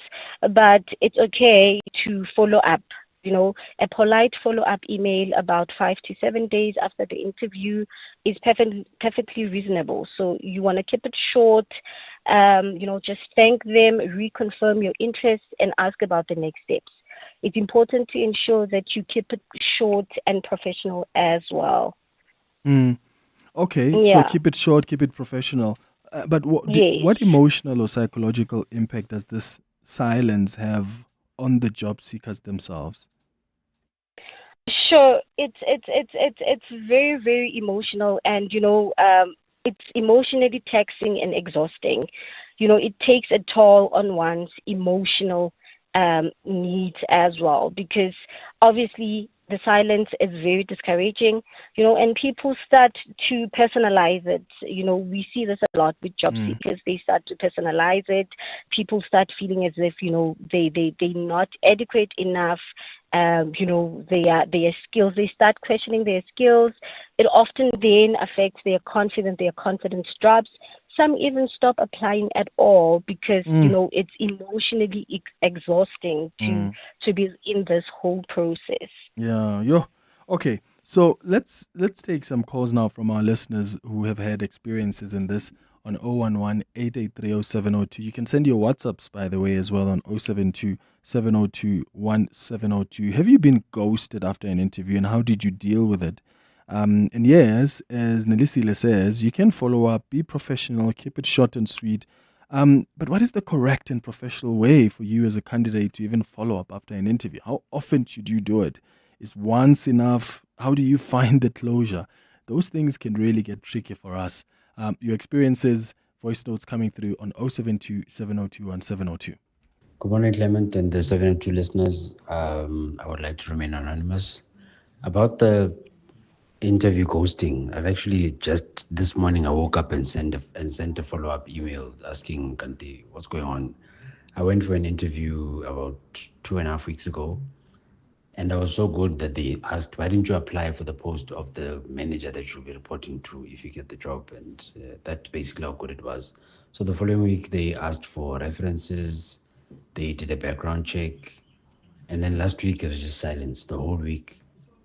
This morning, I was like, no, I have to follow up on this, and sent an email requesting for a response. So your topic today is quite relevant. I hope I get some clarity if I did the right thing by following up, or I should have just went quiet. Thanks. Bye. I think saying that it's not intentional and HR people are overworked I think that's just an excuse, and I don't think that's okay. It's not fair to ghost somebody. It's one thing if you send your CV and never hear back, but if you've been for an interview, then it's just rude and unprofessional, and it's deliberate. It's because people don't want to. They just haven't got the guts to phone somebody back and tell them that they weren't successful. It takes nothing to send a WhatsApp message or drop an email. It's just highly unprofessional and rude and very unfair. It is very unfair. But Nelisile, some employers may justify and argue that, when you have come for an interview, they will say to you, you will hear back from us if you've been successful. So in other words, take silence as a no, you didn't make it. Does that justification fly? It should not. It should not, Clement, because I think for the most part, due to the high volumes of applications that get through, the initial screening, for example, if you don't make it to the initial shortlist, and we understand because certain roles, they actually attract about 200 applicants. So, communicating to each and every of those people becomes a challenge. However, as one of the callers had said, or the voice note that was heard, the people who get, shortlisted, you get invited to interviews, because it's such a manageable number, you can actually personally, reach out to them and give them the feedback that they need. And back to your question, it's not justified, and I completely agree. We need to communicate better as HR. Yeah, absolutely. And then there was a question about like follow-up attempts. Like, so are you saying follow up once? That should be sufficient? Okay, so generally 2 follow-ups are enough. So one after a week and maybe another one after 10 to 14 days. Beyond that, it might be, taken as if you are, too desperate. But then again, you get people who say, I've been following up. I followed up twice.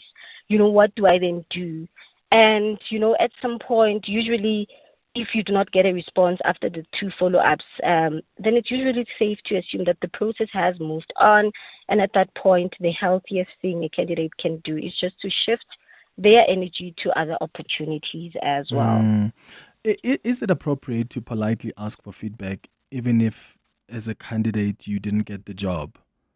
Because you probably thought, Absolutely. that went so well. How did I not get it? Is it fine to say, please, can I get feedback on what I've not done right? Yeah, so absolutely, it's very important, because not only does it give you the closure that you want, it also helps you as a candidate to prepare for future interviews, for example. So a polite request for general feedback is completely acceptable. Something like, I'd appreciate any feedback to help me grow. You may not always receive it, but it's professionally appropriate to ask. Okay. More WhatsApp voice notes are coming through on 072 702 1702.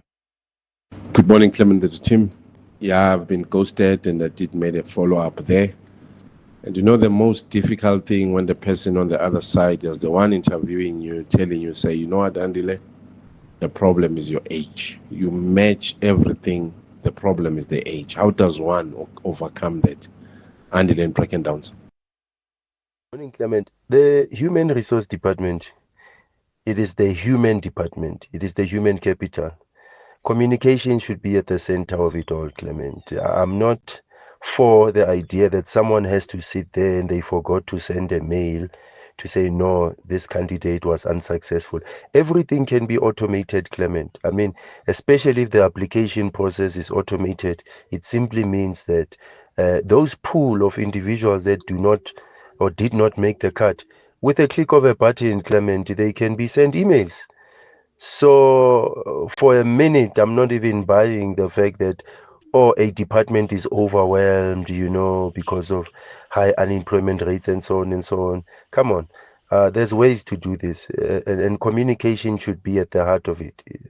Yeah, that's a fair point, Nelly, isn't it? I think companies can improve communication to minimize the stress for job seekers.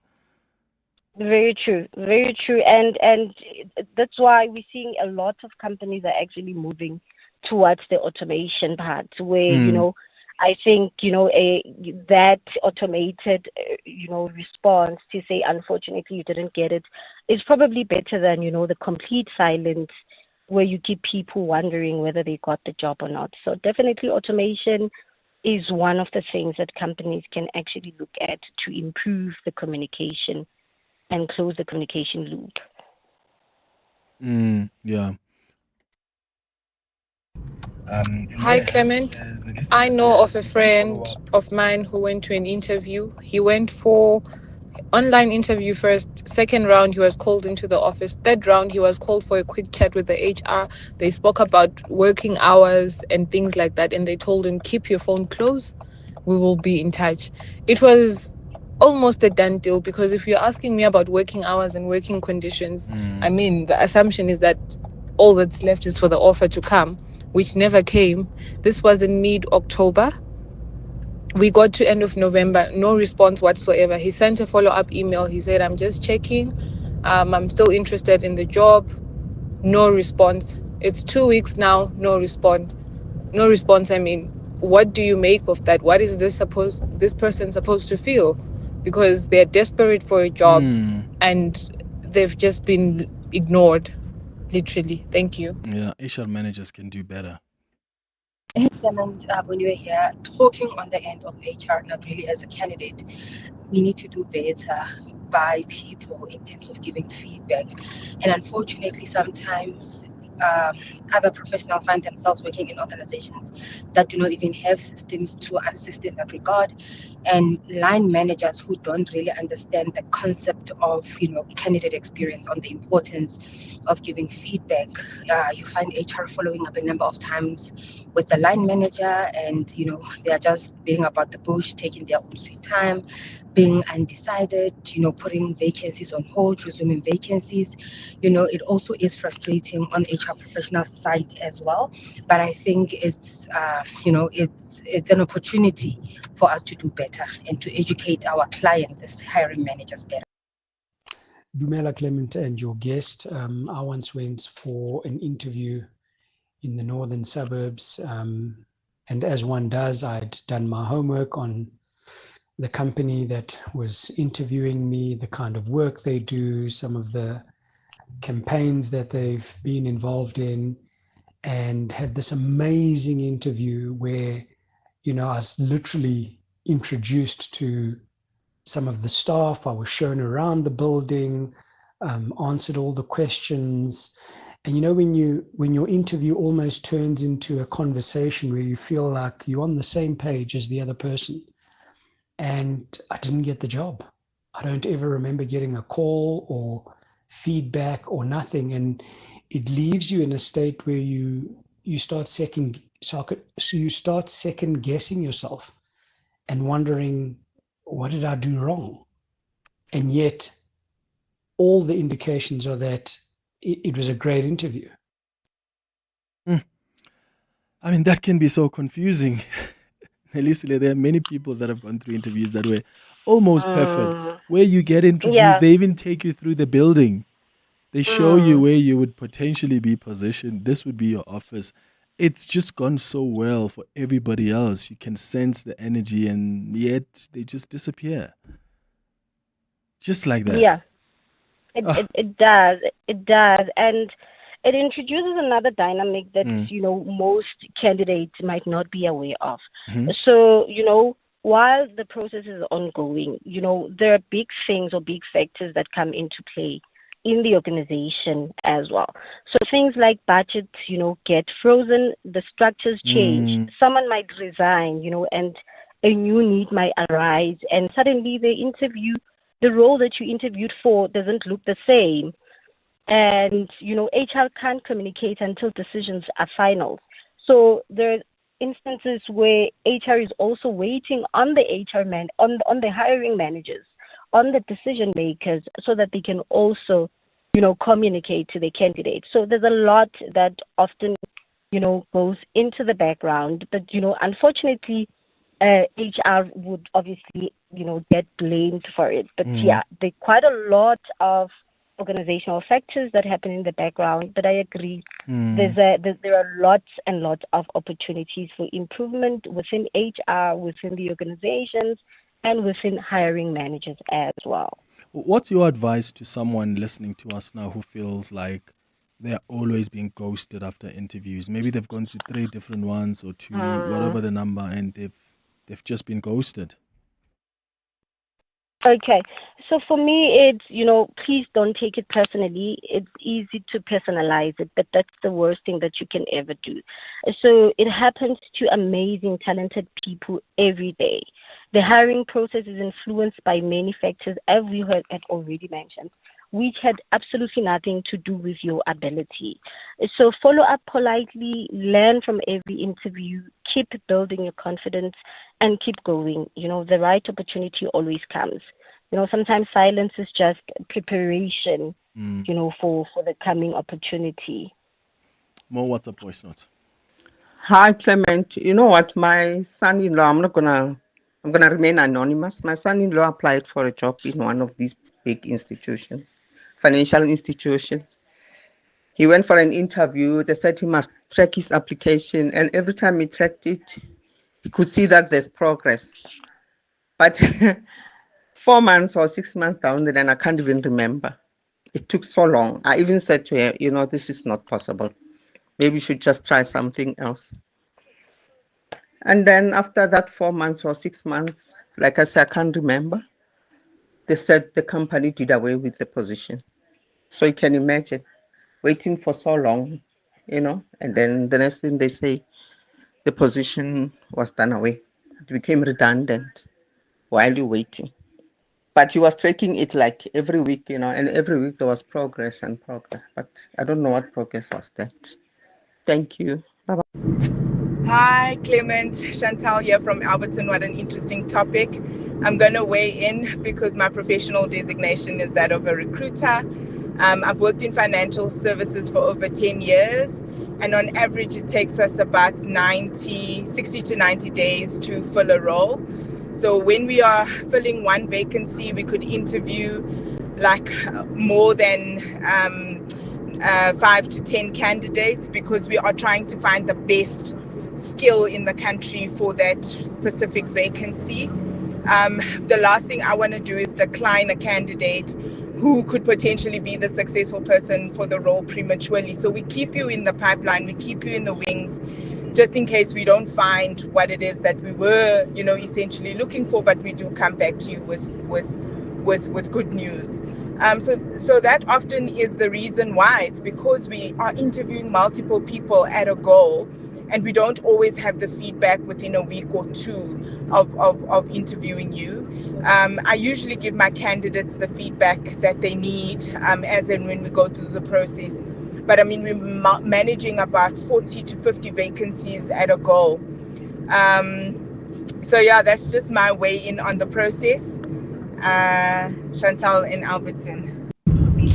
Hi, Clement. Hi, listeners. I think it's completely ridiculous as well. I mean, you took the time to go through my CV. You took the time to call me, invite me for the interview, add the calendar invite. We scheduled everything. You met me. We had the talk. The least you can do is respond. It's unprofessional. It's rude. Send me a response.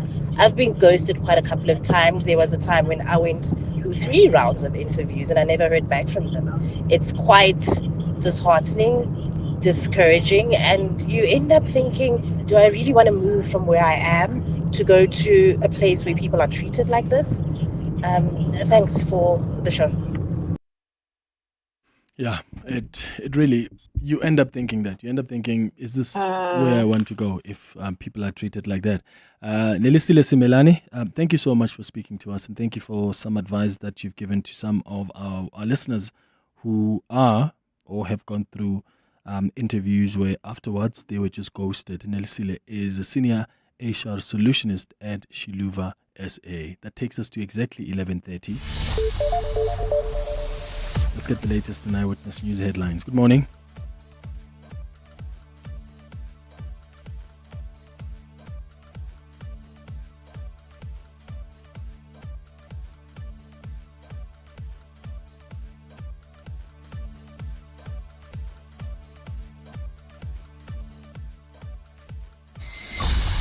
EWN Traffic.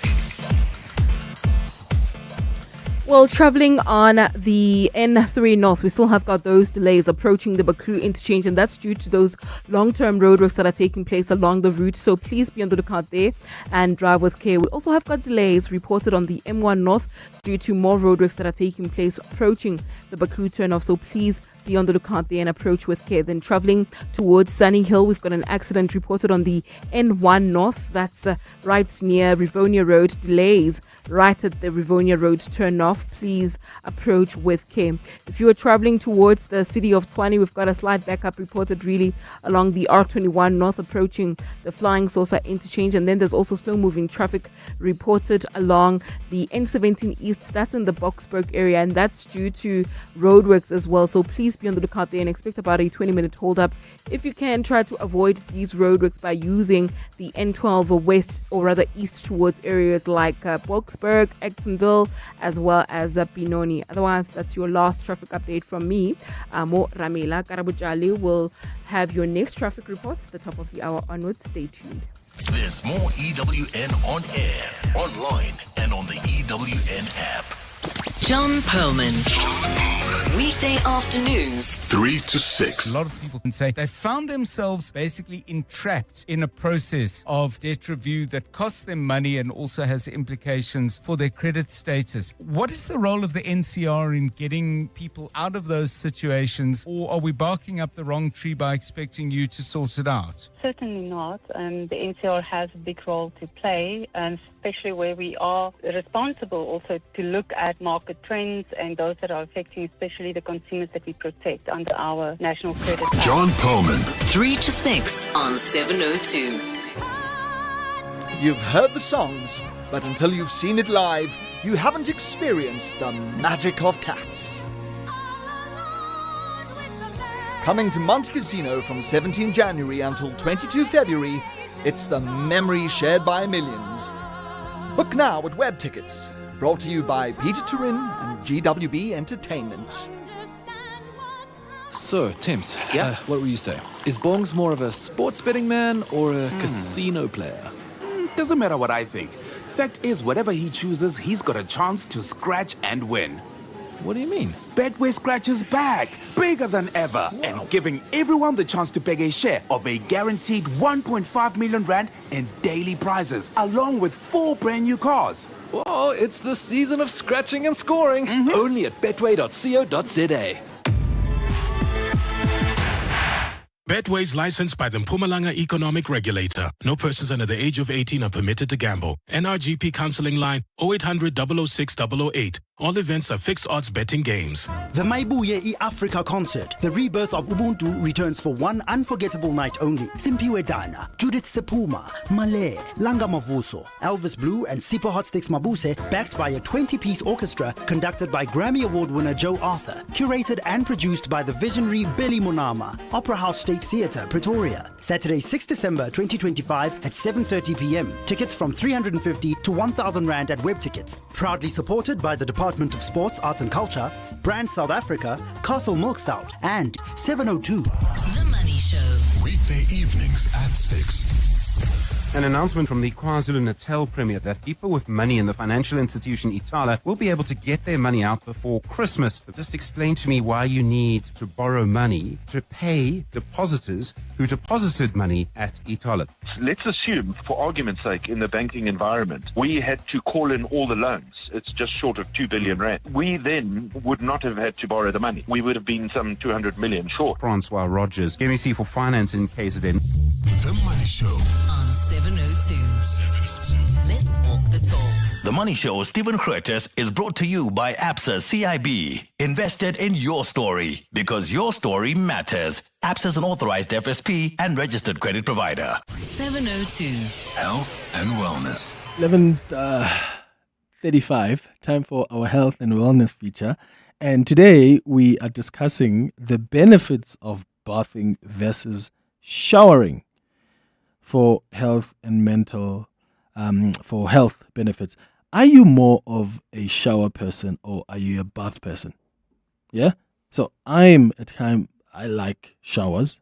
In fact, let me not say I find showers to be very convenient. So I don't see the need to, like, every now and then, like, there are people who, like, at least once a week, they'll get into a bathtub.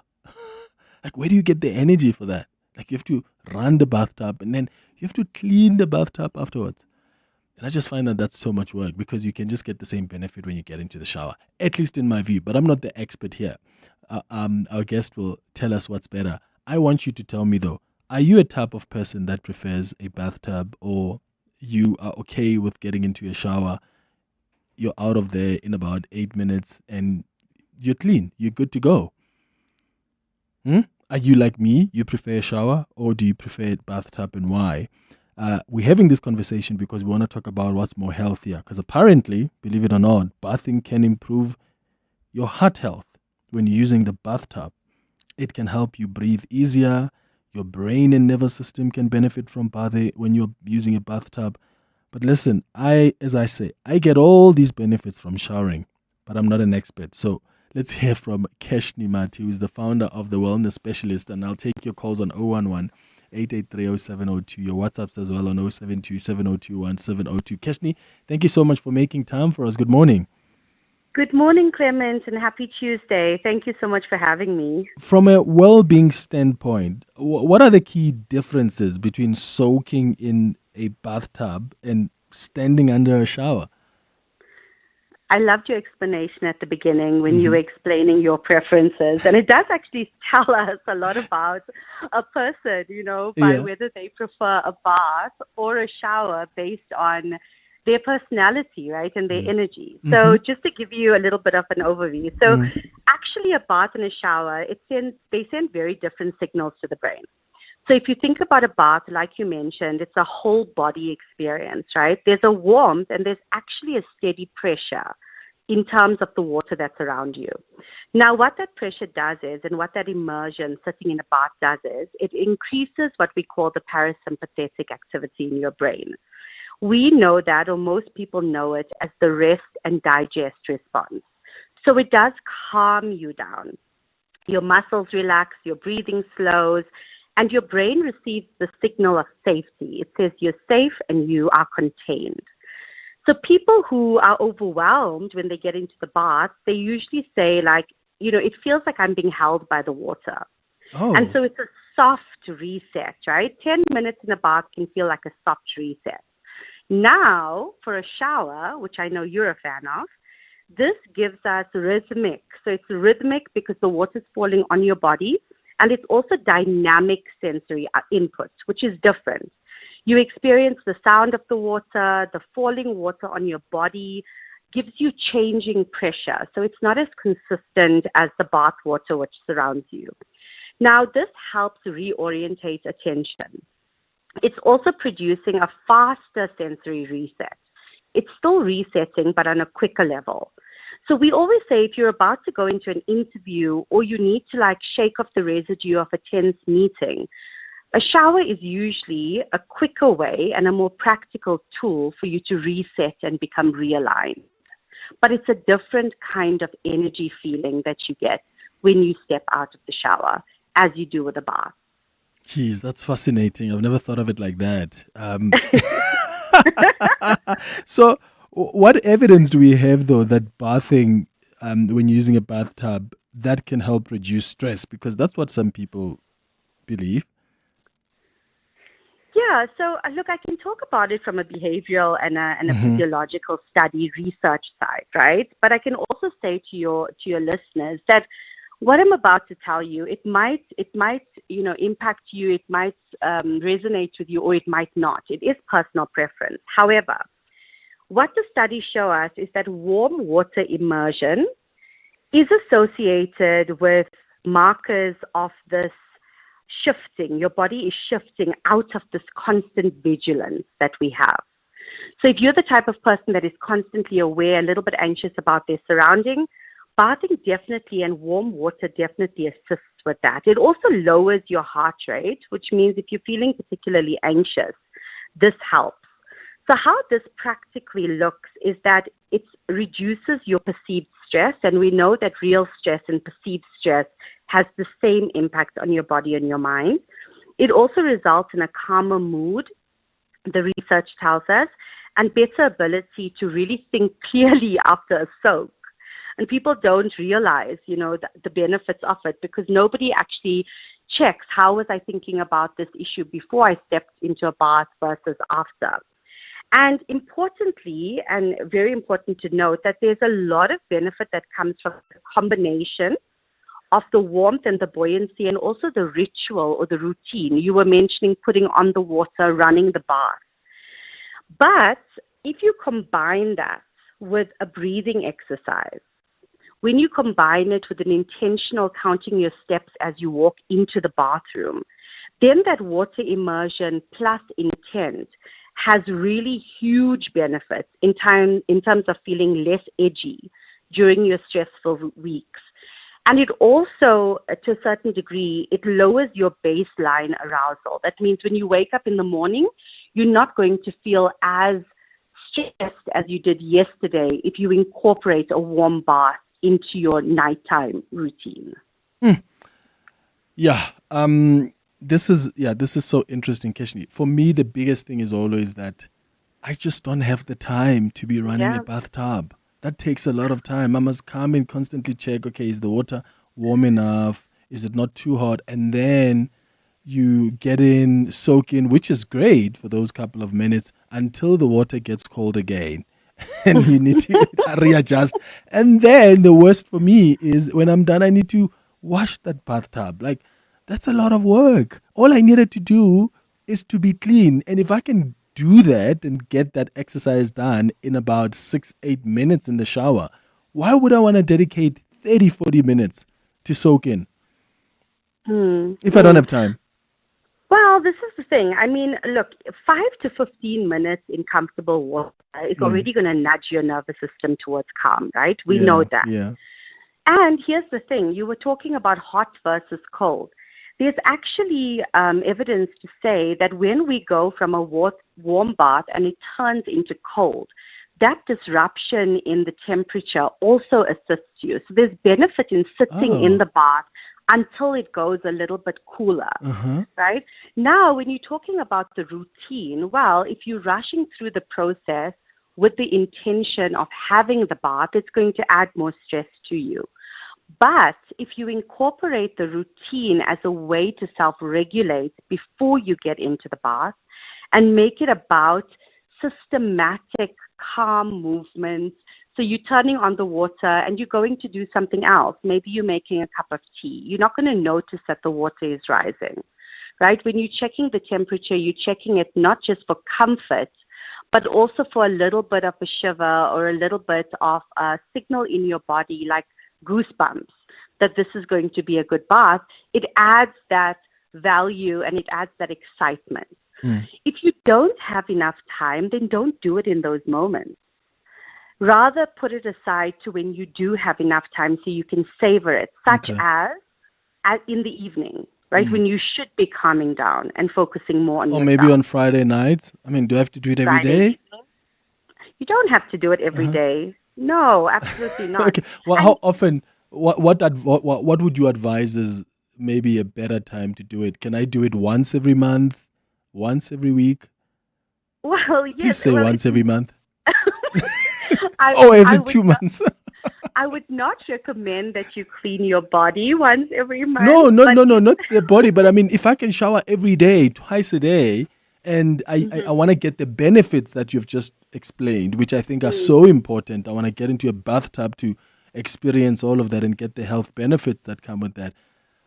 If I don't have time, can I do it once a week or once a month, once every second month? What do you advise for some of us who don't prefer a bathtub? I would say adding it in when you can, even if it is once a month, is better than not adding it at all. Okay, I'll take once a month, Keshini. Right? Let's take some. Start slow. I'll start slow. Let's take some WhatsApp voice notes on 072 702 1702. What do? Do you use the bathtub more? Do you bath a lot like that? Or do you prefer a shower like myself? And what are the benefits of using a bathtub? Have you picked up the health benefits, that is? Hello, Clement. Hello, 702 listeners. Clement, this thing of sitting down in the bathroom and bathing, me, I don't support it. At all. I don't support it. Shower is the best. You get in, 2 seconds, you are out. You get dressed and go to work. This thing of sitting in the bath, you bath yourself inside. Later, when you finish, you must bath the bath again. God, shower is the best. Thanks, guys. Hi, Clement. I hate to say this, but bathing is a no-no for me. I always feel like people's bums have been in that bath, and I just can't get over that, especially if I'm not at home. No ways. Good morning, Clement.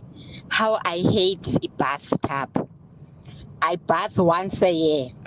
I'm a shower person. I hate getting into the bath because I'm this person who has to clean it before I pour water and clean it afterwards. That's the job I hate. Thank you. Yeah. Anonymous. Anonymous. See, there's so many people like us. At least you, I mean, this entire year, I don't even remember getting into the bathtub. And it's so funny because sometimes when you are buying like a bathtub for your house, or if you're renovating, you get like the really fancy one, but you're never going to use it. I bet you I don't remember the last time I used the bathtub in my house. I don't, in my room, in my bedroom. I don't remember that. This entire year I've not, and I'm not taking a bath. But now that I've had a chat with Keshni, I think maybe in the new year I'll start taking it maybe once a month or once every 2 months. More of your WhatsApps. Morning, Clement 702. I'm just like you. I'll use the shower all the time. I do have a bath in my house that I can share with my husband and kids, but I have never, in the past maybe 3 years, I've never used it. I can't. I just can't get myself to sit in there and do all that. I feel like, I don't know, in my mind it's dirty. So if I have to use it, like, I think I've been in this house for more than 7 years. I've used it maybe twice. I need to soak it in detergents for the whole day to be able to use it. Hi, Clement. I would prefer bathtub, but unfortunately, people who have a sensitive skin, we're not allowed to spend days, hours in a bathtub. Then maybe ask her what her opinion is with people who like suffer from eczema and other skin diseases that are not allowed to actually enjoy the benefits of a bathtub. From Busisiwe Holiporo. Oh, thank you, Busisiwe. Keshni, is that a concern? It always is. And look, I'm not an expert in dermatology or in that space. And I would say rather consult with your medical professional. But I will say that, look, 5 to 15 minutes in comfortable water, like I said before, can assist. So if you want that same feeling of containment, just stick your feet in a bucket of warm water, If you feel that, you can benefit from some of this. I mean, a pool, like lots of our listeners now will be going, swimming, and sitting in a pool as well it gives you the same feeling of that containment and that safety and that slow release. So always err on the side of caution if you do have something or you've been told that you're not allowed to sit in. And no one's advocating for the bathtub over the shower. There's lots of passionate people out there that prefer the shower to the bath. You're not doing anything wrong. It's just that adding just a layer or a moment, if you can, you could benefit from these things health-wise as well. It's 11 minutes before 12 o'clock. Janice, Patricia, I'll start with your calls after the break. Business Outsurance are experts in business insurance for optometrists, surgeons, and other medical specialists. Here's Chrissy. Business Outsurance is the best insurer for my business. They have great premiums, wonderful service. I know without a doubt that Outsurance has my back, and you always get something out with Outsurance. Switch to Business Outsurance and you could get a massive 20% discount on your business insurance premium. Visit outsurance.co.za. Switch and save today. Licensed insurer and FSP. TCs and information online. This festive, turn your family meetings into family eatings with the Nando's Festive Fill-Up Meal. A full flame grilled chicken, 2 sharing sides, 4 cheesy rissoles, 2 Cabo Societies, 2 Nando's rolls, and a 1.5-liter Coca-Cola for only $3.99 to enjoy at your place. And if your family meeting is at our place, get 40 Rand off. Nando's. Oh, what a place. To walk the talk is to turn words into meaningful actions. And it's what we at 702 are committed to doing every day. We're also committed to following the rules set out by the Broadcasting Complaints Commission's Code of Conduct. To give you balanced programming, fair comment, and accurate news. But if we stumble along the way and you feel we're not living up to the code, let us know on comment@702.co.za. And if after that you're still not happy, you can direct your complaint in writing to the Broadcasting Complaints Commission, PO Box 412365, Craig Hall 2024. For more, visit bccsa.co.za. 702. Health and wellness. 9 minutes before 12 o'clock. Let's go to your calls on 011-883-0702. A bathtub versus a shower. Patricia, you're calling us from Lenasia. What do you prefer? Good morning. Hi, how are you? I'm all right. Go ahead. Fine, thanks. I also prefer shower to bath, but I prefer bath when it's winter, especially when it's cold, because it keeps me warm. So mostly when it's too cold, especially winter, I use the bath. And then when it's summer, when it's hot, then I use the shower.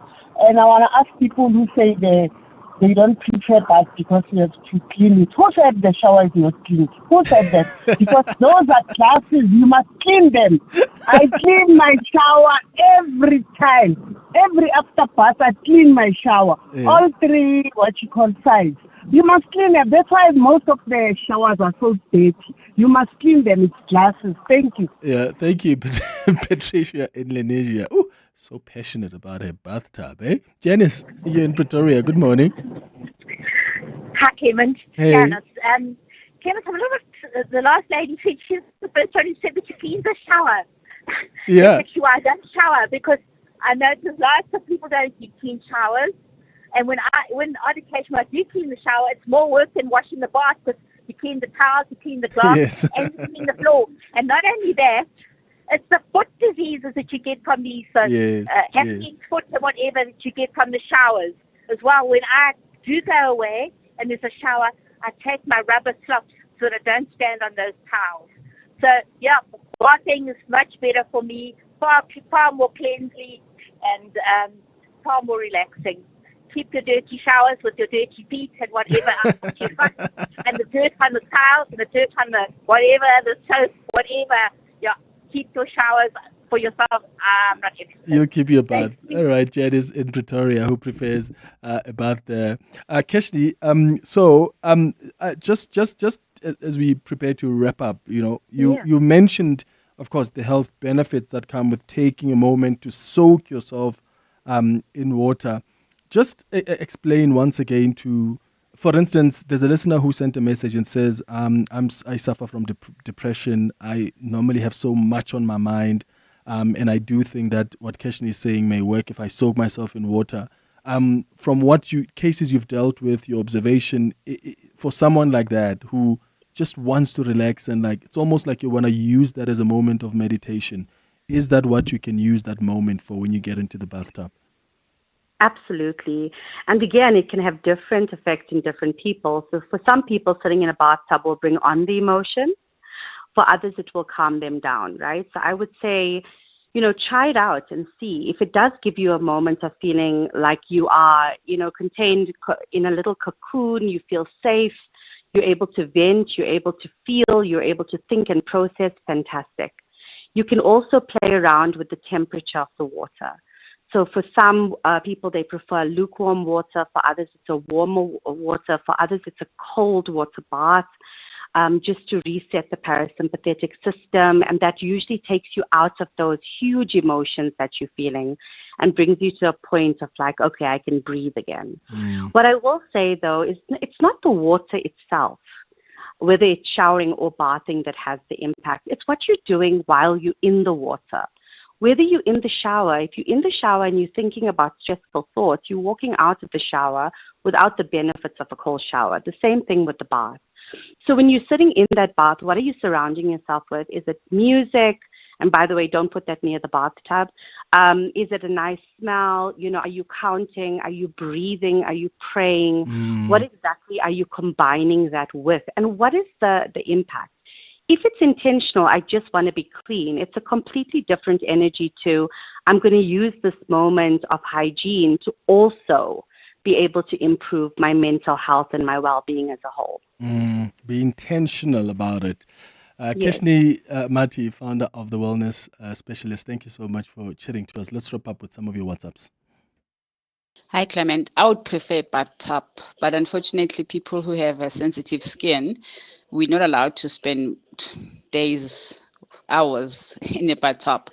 Then maybe ask her what her opinion is with people who suffer from eczema and other skin diseases that are not allowed to actually enjoy the benefits of a bathtub. From Busisi Holiporo. Good morning, Clement. Ingrid here. I used to be a shower person every day, maybe bath once every 2 years. But then I became a bath person. I also clean the bath before I bath in, obviously after. Sometimes I would sit with a glass of champagne or glass of wine and just relax in the bath. Last night, I watched a horror Got into the bath just after 8 o'clock, 8 p.m. Got out of the bath, something to 10. Yes, and somewhere down the line, I fell asleep through the horror. Aubrey Masango. Weekday evenings, 8 to midnight. All of the stories that we are made to believe are the important story. We can talk about Trump and his lies about a white genocide in South Africa, expropriation of white people's land. This is absolute lies. But actually, the story is about minerals. You go to the Middle East, you go and speak to the people of Iraq, you speak to the people of Iran. It's always been about the minerals. And it does not help that the governments of those countries are not doing the basics right. What it does is that it gives the lie amplification. Aubrey Masango. 8 to midnight on 702. 702. Those trusty old shoes. There for your first move out of home. That marathon training that lasted a day. The quick runs to the store. The long nights out. Yeah, they've done the most for you. But with the Street Store, they can do even more for someone else. Visit thestreetstore.org to find out more about donating your pre-loved shoes and clothes to the world's first rent-free pop-up clothing store for the homeless. Donate before December 6, 2025. Stop. Turn off the noise. Put down the phone. Have dinner with your family. Sit on the couch with your mum. Belly flop into bed for a power nap. Make your house home again with the furniture you'll love at prices you'll love even more. Celebrate style and celebrate savings at Decophone Furniture with incredible discounts every day till end January. In-store or at decophonesa.co.za. To celebrate 25 years of helping you live the Premier life, FNB Premier is giving you a chance to win a 14-day European tour experience and other cool monthly prizes. Open any FNB Premier account from September to 31 December 2025. Switch your salary, swipe or tap a minimum of 2,000 Rand per month for 3 months straight. Spend and win with FNB Premier. FNB, help changes everything. TCs and competition rules apply. FNB, a division of First Rand Bank Limited, an authorized financial services and credit provider. Coming up on the Midday Report. All right, so coming up next is the Midday Report with Mandy Wiener. Let me thank you for listening to the Tuesday edition of the Clement Manyathela Show. We'll be back with you tomorrow between 9 and 12. Have a beautiful day, my friends. Bye-bye. This is EWN.